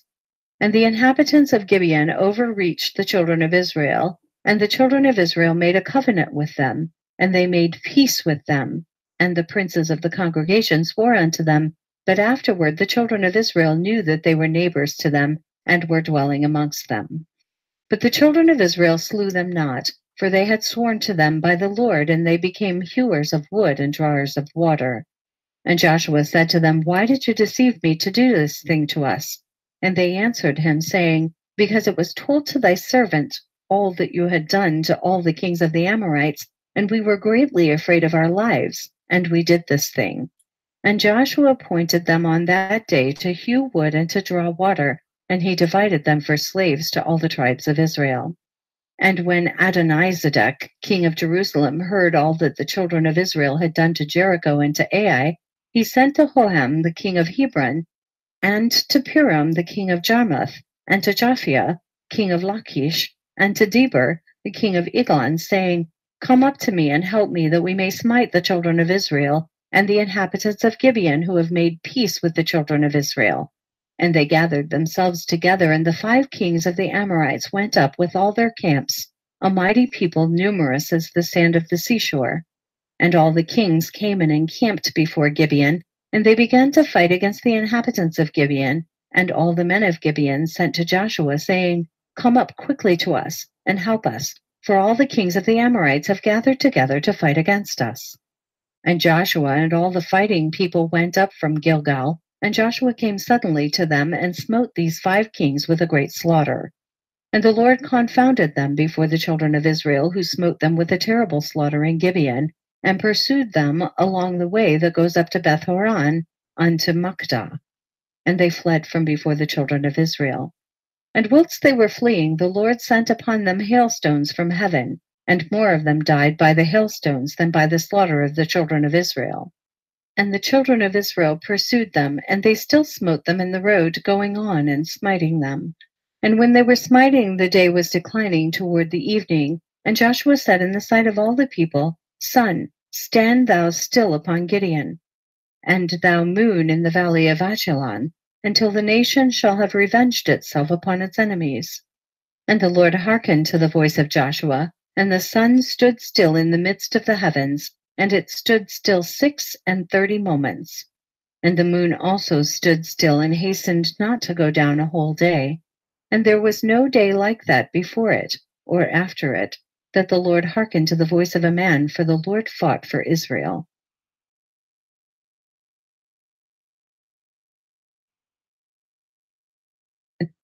Chapter 89. Then spoke Joshua this song on the day that the Lord had given the Amorites into the hand of Joshua and the children of Israel. And he said in the sight of all Israel, Thou hast done mighty things, O Lord. Thou hast performed great deeds. Who is like unto thee? My lips shall sing to thy name. My goodness and my fortress, my high tower, I will sing a new song unto thee. With thanksgiving will I sing to thee. Thou art the strength of my salvation. All the kings of the earth shall praise thee. The princes of the world shall sing to thee. The children of Israel shall rejoice in thy salvation. They shall sing and praise thy power. To thee, O Lord, did we confide. We said, Thou art our God, for thou wast our shelter and strong tower against our enemies. To thee we cried and were not ashamed. In thee we trusted and were delivered. When we cried unto thee, thou didst hear our voice. Thou didst deliver our souls from the sword. Thou didst show unto us thy grace. Thou didst give unto us thy salvation. Thou didst rejoice our hearts with thy strength. Thou didst go forth for our salvation. With thine arm thou didst redeem thy people. Thou didst answer us from the heavens of thy holiness. Thou didst save us from 10,000s of people. The sun and moon stood still in heaven, and thou didst stand in thy wrath against our oppressors, and didst command thy judgments over them. All the princes of the earth stood up. The kings of the nations had gathered themselves together. They were not moved at thy presence. They desired thy battles. Thou didst rise up against them in thine anger, and didst bring down thy wrath upon them. Thou didst destroy them in thine anger, and cut them off in thine heart. Nations have been consumed with thy fury. Kingdoms have declined because of thy wrath. Thou didst wound kings in the days of thine anger. Thou didst pour out thy fury upon them. Thy wrathful anger took hold of them. Thou didst turn their iniquity upon them, and didst cut them off in their wickedness. They did spread a trap, they fell therein. In the net they hid, their foot was caught. Thine hand was ready for all thine enemies, who said, through their sword they possessed the land, through their arm they dwelt in the city. Thou didst fill their faces with shame, thou didst bring their horns down to the ground, thou didst terrify them in thy wrath, and didst destroy them in thine anger. The earth trembled and shook at the sound of thy storm over them. Thou didst not withhold their souls from death, and didst bring down their lives to the grave. Thou didst pursue them in thy storm, thou didst consume them in thy whirlwind. Thou didst turn their rain into hail. They fell in deep pits, so they could not rise. Their carcasses were like rubbish cast out in the middle of the streets. They were consumed and destroyed in thine anger. Thou didst save thy people with thy might. Therefore our hearts rejoice in thee. Our souls exult in thy salvation. Our tongues shall relate thy might. We will sing and praise thy wondrous works. For thou didst save us from our enemies. Thou didst deliver us from those who rose up against us. Thou didst destroy them from before us and depress them beneath our feet. Thus shall all thine enemies perish, O Lord, and the wicked shall be like chaff driven by the wind, and thy beloved shall be like trees planted by the waters. So Joshua and all Israel with him returned to the camp in Gilgal after having smitten all the kings, so that not a remnant was left of them. And the 5 kings fled alone on foot from battle and hid themselves in a cave, and Joshua sought for them in the field of battle, and did not find them. And it was afterward told to Joshua, saying, the kings are found, and behold, they are hidden in a cave. And Joshua said, appoint men to be at the mouth of the cave, to guard them, lest they take themselves away. And the children of Israel did so. And Joshua called to all Israel and said to the officers of battle, place your feet upon the necks of these kings. And Joshua said, so shall the Lord do to all your enemies. And Joshua commanded afterward that they should slay the kings and cast them into the cave, and to put great stones at the mouth of the cave. And Joshua went afterward with all the people that were with him on that day to Makkedah, and he smote it with the edge of the sword. And he utterly destroyed the souls and all belonging to the city, and he did to the king and the people thereof as he had done to Jericho. And he passed from there to Libnah, and he fought against it, and the Lord delivered it into his hand. And Joshua smote it with the edge of the sword and all the souls thereof, and he did to it and to the kings thereof as he had done to Jericho. And from there he passed on to Lachish to fight against it. And Horam, king of Gaza, went up to assist the men of Lachish. And Joshua smote him and his people until there was none left to him. And Joshua took Lachish and all the people thereof, and he did to it as he had done to Libnah. And Joshua passed from there to Eglon, and he took that also, and he smote it and all the people thereof with the edge of the sword. And from there he passed to Hebron, and fought against it, and took it and utterly destroyed it. And he returned from there with all Israel to Debar, to fight against it, and smote it with the edge of the sword. And he destroyed every soul in it, he left none remaining, and he did to it and the king thereof as he had done to Jericho.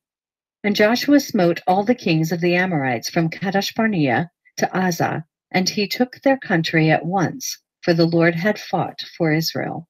And Joshua with all Israel came to the camp to Gilgal. When at that time Jabin, king of Chazor, heard all that Joshua had done to the kings of the Amorites, Jabin sent to Jebat, king of Midian, and to Laban, king of Shimron, to Jephal, king of Achpash, and to all the kings of the Amorites, saying, come quickly to us and help us, that we may smite the children of Israel before they come upon us, and do unto us as they have done to the other kings of the Amorites.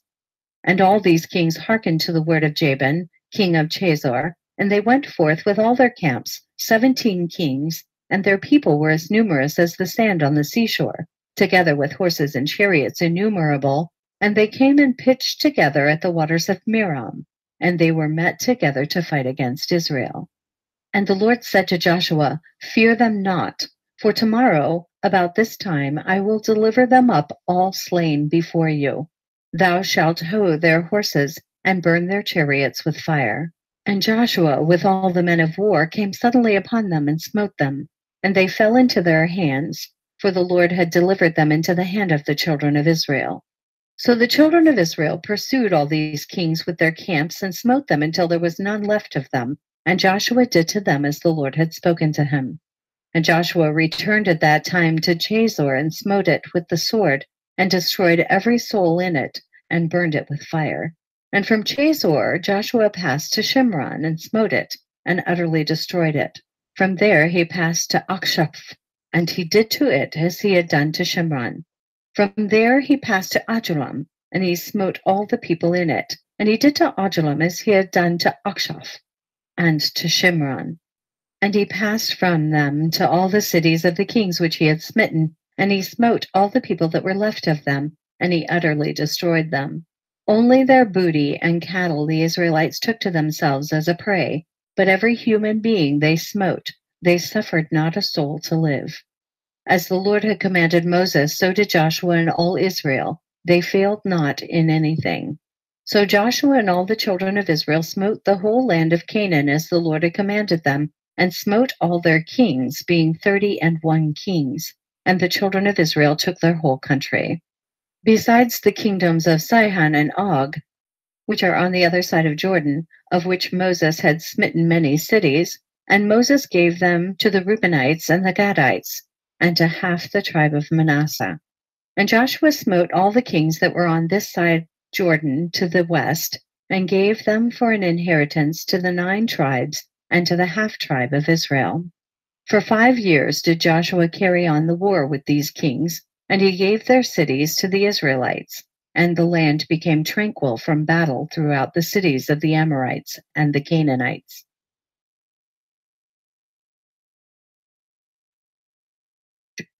Chapter 90. At that time, in the 5th year after the children of Israel had passed over Jordan, after the children of Israel had rested from their war with the Canaanites, at that time great and severe battles arose between Edom and the children of Chittim. And the children of Chittim fought against Edom. And Abianus, king of Chittim, went forth in that year, that is in the 31st year of his reign, and a great force with him of the mighty men of the children of Chittim, and he went to Seir to fight against the children of Esau. And Hadad, the king of Edom, heard of his report, and he went forth to meet him with a heavy people and strong force, and engaged in battle with him in the field of Edom. And the hand of Chittim prevailed over the children of Esau, and the children of Chittim slew of the children of Esau 220,000 men, and all the children of Esau fled from before them. And the children of Chittim pursued them, and they reached Hadad, king of Edom, who was running before them, and they caught him alive and brought him to Abianus, king of Chittim. And Abianus ordered him to be slain, and Hadad, king of Edom, died in the 48th year of his reign.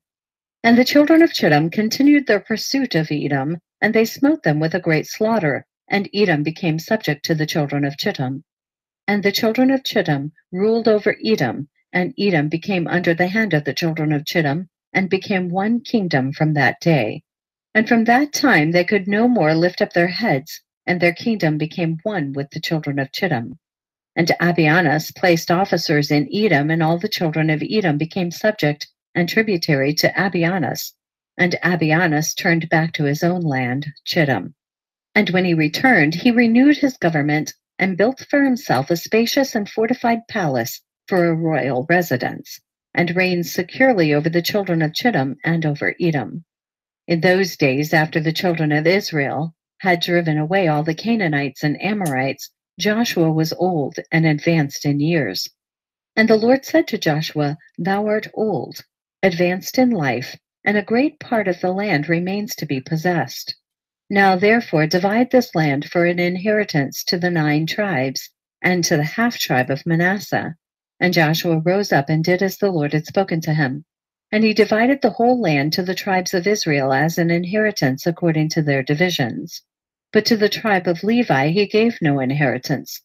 The offerings of the Lord are their inheritance, as the Lord had spoken of them by the hand of Moses. And Joshua gave Mount Hebron to Caleb, the son of Jephunneh, one portion above his brethren, as the Lord had spoken through Moses. Therefore Hebron became an inheritance to Caleb and his children unto this day. And Joshua divided the whole land by lots to all Israel for an inheritance, as the Lord had commanded him. And the children of Israel gave cities to the Levites from their own inheritance, and suburbs for their cattle, and property as the Lord had commanded Moses, so did the children of Israel. And they divided the land by lot, whether great or small. And they went to inherit the land according to their boundaries, and the children of Israel gave to Joshua, the son of Nun, an inheritance amongst them. By the word of the Lord did they give to him the city which he required, Timnath-Serach, on the Mount Ephraim, and he built the city and dwelt therein. These are the inheritances which Eleazar the priest and Joshua the son of Nun and the heads of the fathers of the tribes portioned out to the children of Israel by lot in Shiloh, before the Lord at the door of the tabernacle, and they left off dividing the land. And the Lord gave the land to the Israelites, and they possessed it as the Lord had spoken to them, and as the Lord had sworn to their ancestors. And the Lord gave to the Israelites rest from all their enemies around them, and no man stood up against them. And the Lord delivered all their enemies into their hands. And not one thing failed of all the good which the Lord had spoken to the children of Israel. Yea, the Lord performed everything. And Joshua called to all the children of Israel, and he blessed them and commanded them to serve the Lord. And he afterwards sent them away, and they went each man to his city, and each man to his inheritance. And the children of Israel served the Lord all the days of Joshua, and the Lord gave them rest from all around them, and they dwelt securely in their cities. And it came to pass in those days that Abianus king of Chittim died. In the 38th year of his reign, that is the 7th year of his reign over Edom, and they buried him in his place which he had built for himself, and Latinus reigned in his stead 50 years. And during his reign he brought forth an army, and he went and fought against the inhabitants of Britannia and Carnania, the children of Elisha, the son of Javan, and he prevailed over them and made them tributary. He then heard that Edom had revolted from under the hand of Chittim, and Latinus went to them and smote them and subdued them, and placed them under the hand of the children of Chittim. And Edom became one kingdom with the children of Chittim all the days. And for many years there was no king in Edom, and their government was with the children of Chittim and their king. And it was in the 26th year after the children of Israel had passed the Jordan, that is the 66th year after the children of Israel had departed from Egypt, that Joshua was old, advanced in years, being 108 years old in those days. And Joshua called to all Israel, to their leaders, their judges and officers, after the Lord had given to all the Israelites rest from all their enemies round about. And Joshua said to the elders of Israel and to their judges, Behold, I am old, advanced in years, and you have seen what the Lord has done to all the nations whom he has driven away from before you, for it is the Lord who has fought for you. Now therefore, strengthen yourselves to keep and to do all the words of the law of Moses, not to deviate from it to the right or to the left, and not to come amongst those nations who are left in the land. Neither shall you make mention of the name of their gods, but you shall cleave to the Lord your God, as you have done to this day. And Joshua greatly exhorted the children of Israel to serve the Lord all their days. And all the Israelites said, We will serve the Lord our God all our days, we and our children and our children's children, and our seed forever. And Joshua made a covenant with the people on that day, and he sent away the children of Israel, and they went each man to his inheritance and to his city. And it was in those days when the children of Israel were dwelling securely in their cities, that they buried the coffins of the tribes of their ancestors, which they had brought up from Egypt, each man in the inheritance of his children. The 12 sons of Jacob did the children of Israel bury, each man in the possession of his children.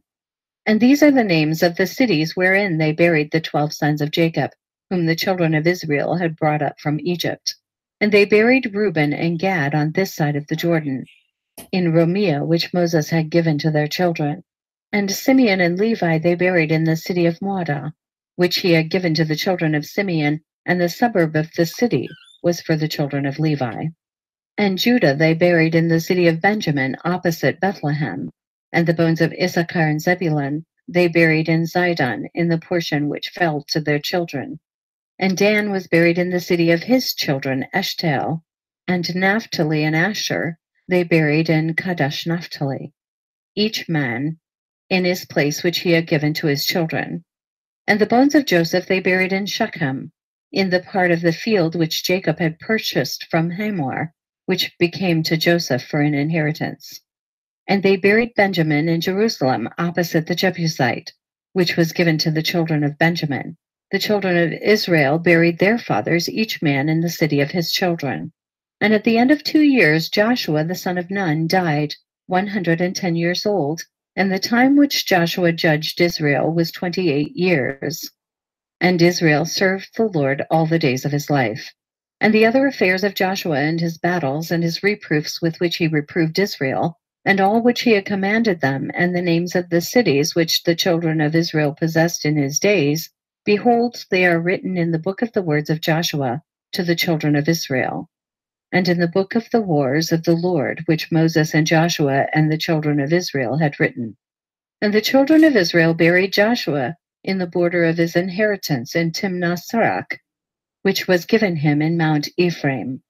And Eleazar the son of Aaron died in those days, and they buried him in a hill belonging to Phinehas his son, which was given him in Mount Ephraim.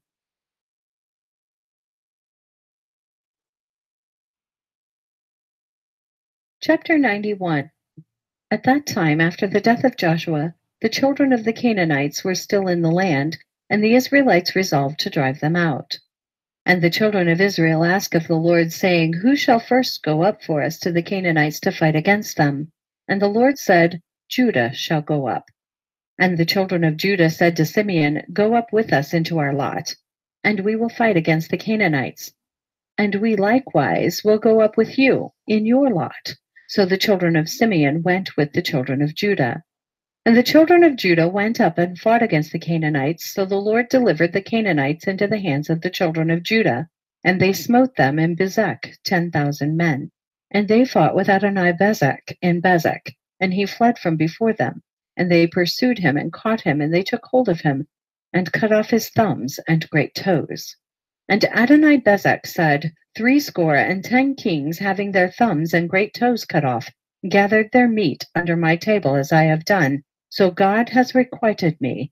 And they brought him to Jerusalem, and he died there. And the children of Simeon went with the children of Judah, and they smote the Canaanites with the edge of the sword. And the Lord was with the children of Judah, and they possessed the mountains. And the children of Joseph went up to Bethel, the same as Luz, and the Lord was with them. And the children of Joseph spied out Bethel, and the watchmen saw a man going forth from the city, and they caught him and said unto him, Show us now the entrance of the city, and we will show kindness to thee. And that man showed them the entrance of the city, and the children of Joseph came and smote the city with the edge of the sword. And the man with his family they sent away. And he went to the Hittites, and he built a city, and he called the name thereof Luz. So all the Israelites dwelt in their cities, and the children of Israel dwelt in their cities, and the children of Israel served the Lord all the days of Joshua, and all the days of the elders, who had lengthened their days after Joshua, and saw the great work of the Lord which he had performed for Israel. And the elders judged Israel after the death of Joshua for 17 years. And all the elders also fought the battles of Israel against the Canaanites, and the Lord drove the Canaanites from before the children of Israel, in order to place the Israelites in their land. And he accomplished all the words which he had spoken to Abraham, Isaac, and Jacob, and the oath which he had sworn to give to them and to their children, the land of the Canaanites. And the Lord gave to the children of Israel the whole land of Canaan, as he had sworn to their ancestors. And the Lord gave them rest from those around them, and the children of Israel dwelt securely in their cities. Blessed be the Lord forever. Amen and amen. Strengthen yourselves, and let the hearts of all you that trust in the Lord be of good courage. The end.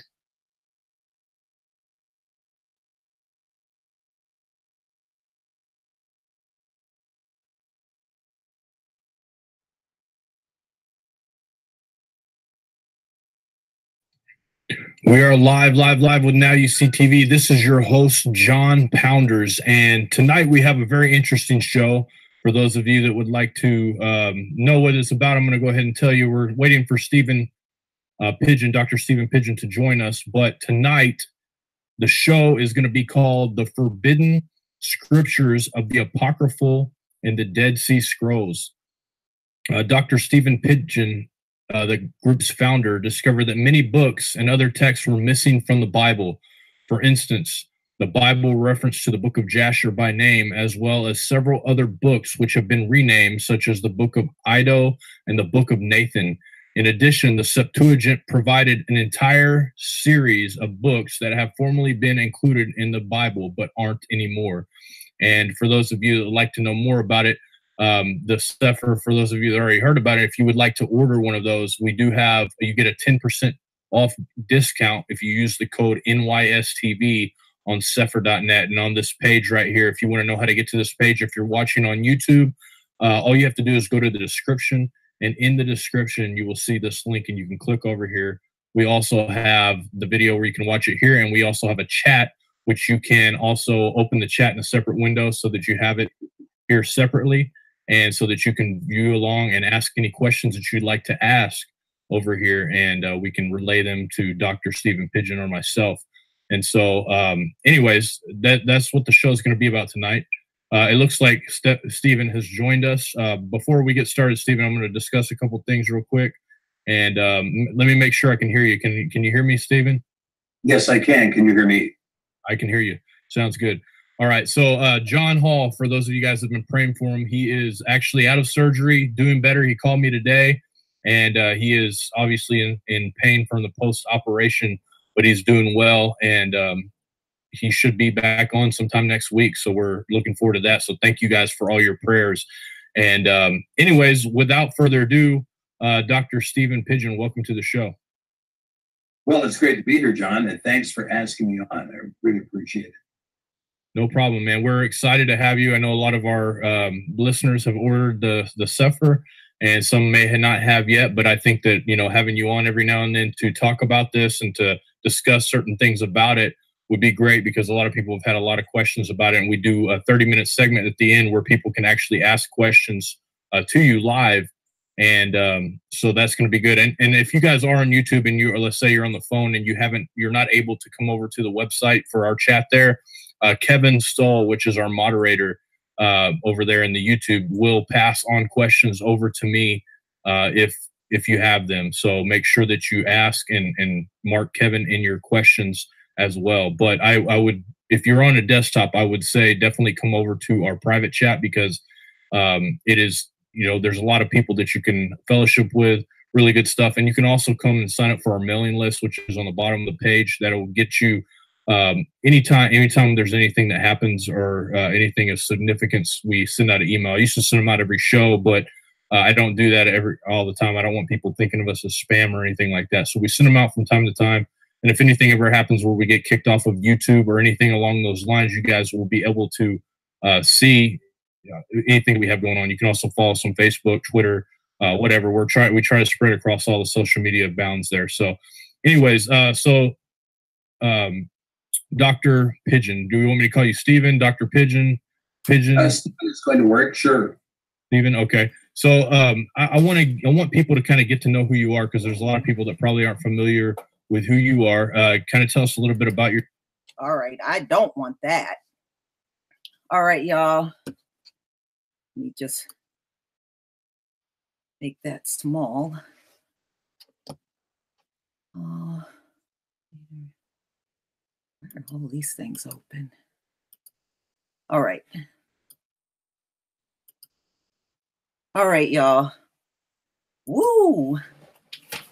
We did it, y'all. We went through them whole 13 hours. Woo! I don't think we're going to hit another book that long out of everything that we have on the horizon. So the next request was for the book of Enoch. So we're going to do all three books: Enoch, Second Enoch, and Third Enoch. So that's what we will do starting next week. And it was interesting, wasn't it? You know, usually people listen to about 5 hours of the book of Jasher, but you're really not getting the whole thing if that's the version you're listening to. You need to do the 13 hours to get the whole thing.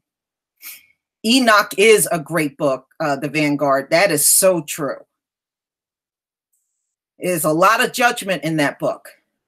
That's why they won't even teach Enoch anymore, because they got so scared of all the judgment that's in there. Yeah, look, the churches won't even teach Revelation anymore. Now, when I was still in the Christian church as a child, they were still doing Revelation, but they won't even do Revelation anymore.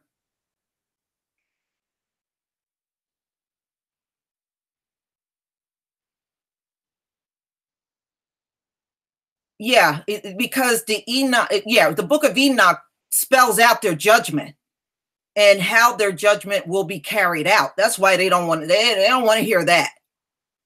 They don't want to hear anything about that.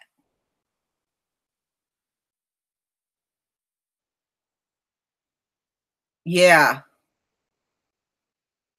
You know, I love stuff like this, you know. And we'll definitely dive into Enoch. Enoch is not going to take anywhere near as long as the book of Jasher. You know what the sad part is, Enoch wrote hundreds of books, and the books either got destroyed or, you know, a lot of people feel that many of the books are hidden in the Vatican. Oh, Loretta's downstairs. She's not up here in my room, so she's downstairs. But he wrote many books, but, you know, it either got destroyed or it got stolen and stored away in the Vatican. And not only that, when they found us in temple, you know, we had homes and temples and everything when they found us in Africa. And we had libraries with over 7,000 books in them.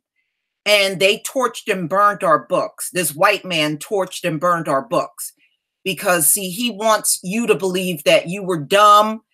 They found you, you weren't civilized, you had a bone in your nose and you were swinging from trees, and those things are not true.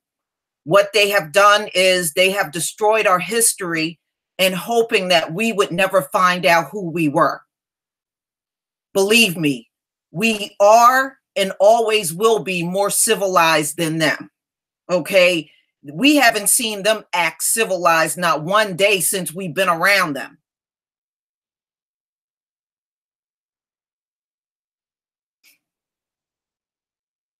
Oh, yeah, we had universities. We had all kinds of, look, all of the Greeks that they love bragging about, all of them got their education in Africa. Okay, every last one of them that they be boasting about. Look, they're so desperate now, y'all. They're trying to say Mansa Musa was a white man. This is how desperate these people are and trying to steal the greatness of our history. They have sunk down to saying Mansa Musa was a white man. You know, what can you do? The Egyptians are white. Mansa Musa's a white man. You know, that just go to show you they have no real culture or history of their own. Their history has no greatness in it. You know, the Dark Ages, even what they did on the land when they came to America, there is no greatness in any of their history. What they tell you is great is not greatness at all. George Washington never told a lie. That's not greatness. Mass murdering people when you stepped on a land, that's not greatness. You killed them because you had a gun and they didn't have a gun. Who the hell can't do that? Any of us to this day, if we went anywhere where a location of people had no guns and we had guns, we would be able to duplicate the same thing. Get out of here. That doesn't show any strength or saying you are a great warrior. It just says you're a straight up bloodthirsty murderer. There's no greatness in their history. None. Even what they point to as greatness ain't great at all.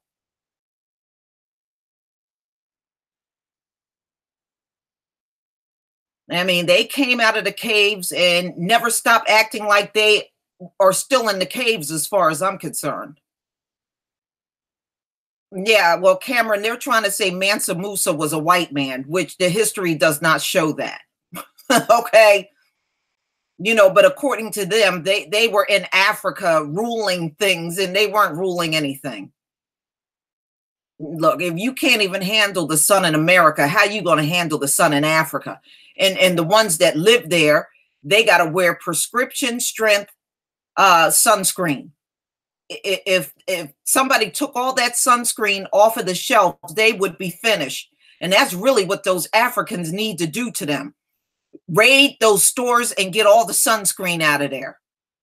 That's one way to run them off of the land. Yeah, Mansa Musa was a brother. He wasn't hardly no white dude. Get out of here. But, you know, of course, see, that's the greatness in our history. Okay? And look, we as the real Hebrew Israelites are so great. We got fake Jews over in the land trying to be us. Okay? See, you know why? Because they see greatness in us.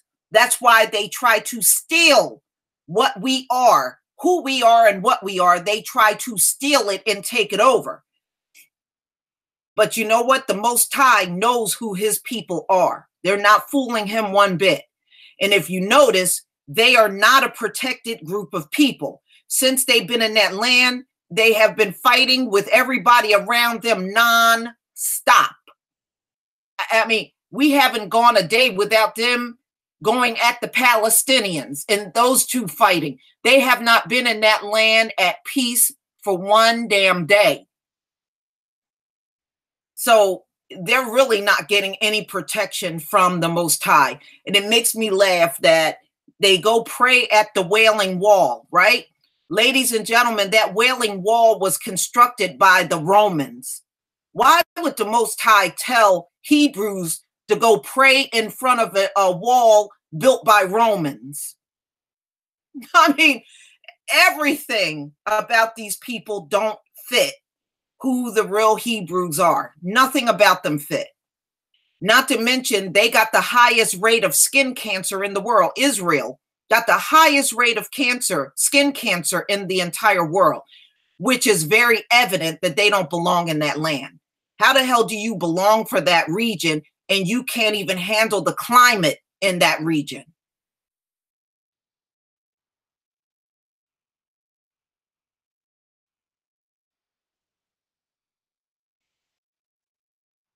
That's right. And the scriptures do say the real Hebrews will return in their land, but the Most High will put us in that land. You don't get appointed to go take over a land, and that's what they did. And you can't self-appoint yourself as the Jews, as they have. Okay, you can't appoint yourself as something and then go around trying to live out something that you will never be.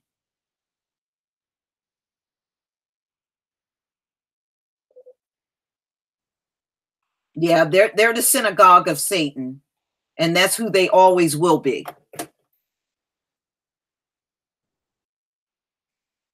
Yeah, Teresa Klein is a fake Jew. And who, come on. These folks, do they seem like they are righteous people? Hell no. Hell no. What they do to those Palestinians alone tells you they are not a righteous people at all. And I'm not protecting the Palestinians because, you know, I know how poor and downtrodden they are now, but the Palestinians were very heavy in the slave trade. So don't let their condition that you see them in now fool you. Those folks will be punished just like the rest of the heathens because they played a heavy role in slave trading. It was a lot of slave trading right out of Palestine back then. So they took part in selling our people too.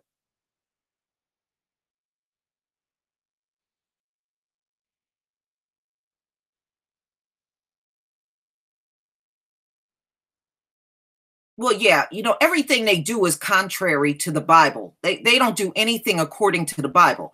The Bible says the Hebrews are black, right? It didn't say the Hebrews wore black. They wear black. That's not the same. No, but what kills me is when they try to say the Jews aren't white. The Jews come out of them same damn Caucasus mountains that they came out of. Their asses are white, okay? They are white.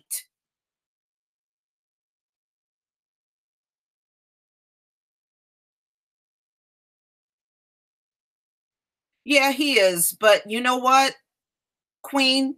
He ain't going to forget this stuff. You see how traumatized he is, right? He is never going to forget this for the rest of his life.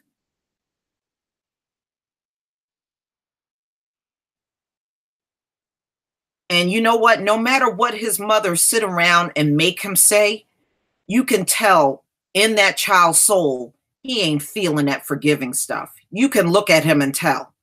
He ain't feeling that.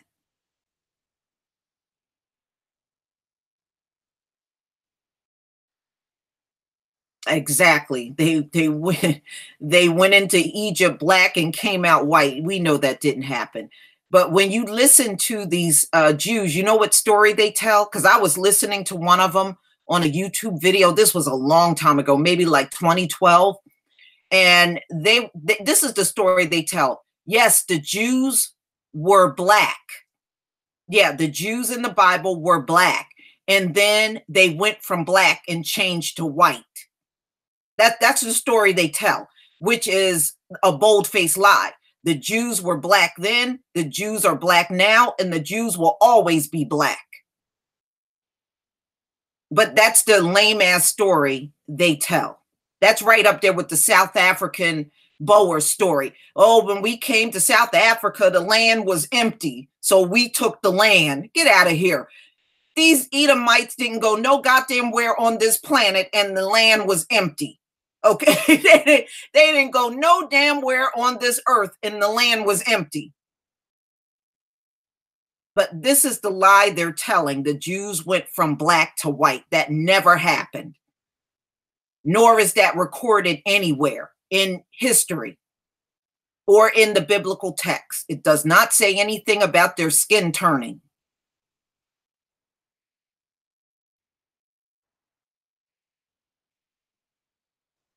Yeah, and you got to also look at the timing on when they start calling themselves Jews. They never called themselves Jews until after we went into captivity.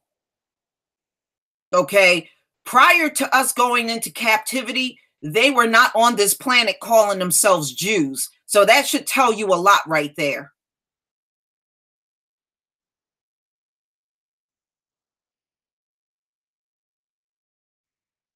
Right, and we don't go by no damn Talmud. That abomination called the tall mud is called the tall mud. The tall mud, because that's where it belongs, in a pile of mud.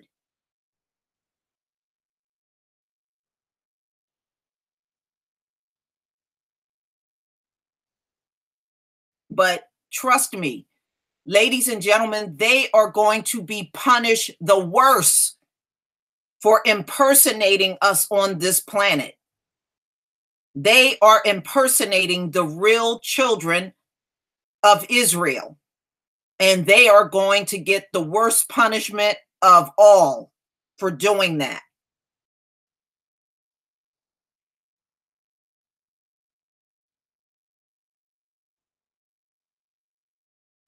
Well, yeah, Brandy, we are the most hated, but you notice none of these groups can stay away from us. They can't. It's not just white people. It's not just them. All of them, they can't stay away from us. And even the ones that claim they're staying away from us, look at how much they duplicate us. Go look at how much the Asians do hip hop and dance like us. So even the ones that claim they're staying away from us, they're still ripping us off. And now you got these white Latinos that are calling the police on black people, but that's another group of people that copy everything we do. They copy every damn thing we do. Just know and understand that. There is no group of people on this planet that don't copy us. Every last one of these groups on the earth copy us. I don't care how much they claim they hate us. And as far as Esau, his obsession is just sick. It is just completely sick in nature. They worry about us more than they worry about their own group. Look at them. They're dying of opioids and dying of all kinds of suicides and everything, but they are still worried about us. Oh, there is something, one more thing before I go that I do want y'all to see. Hold on 1 second.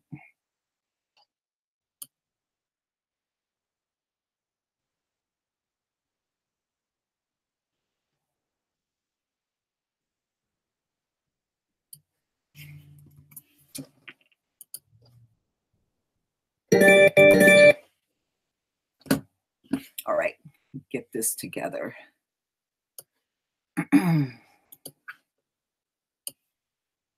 I want y'all to take some time out if you can. This is only like 23 minutes and 10 seconds long, but this just came out on the BBC. Look at what this says. This just came out on the BBC. What's killing America's white men? BBC News. This just came out. It's about 23 minutes and 10 seconds. If you get a chance, watch that. What's killing America's white men? It just came out. And it's going to talk about the suicide rate. How many of them are pumping bullets in their heads. And see, that's another thing that they're hiding. Not only are they dropping dead from the drugs, the suicide in the white community is going through the roof. You see all of the dire things going on in their community, but they are still more worried about what black people do. That just go to show you they are so sick that it is really pathological. That's how sick they are. They are so not concerned about their people dropping dead. They would rather jump on the phone and call the cops on black people and worry about what you're doing all day and all night. They're more worried about us than they are themselves. That should say it all, y'all. Should say it all.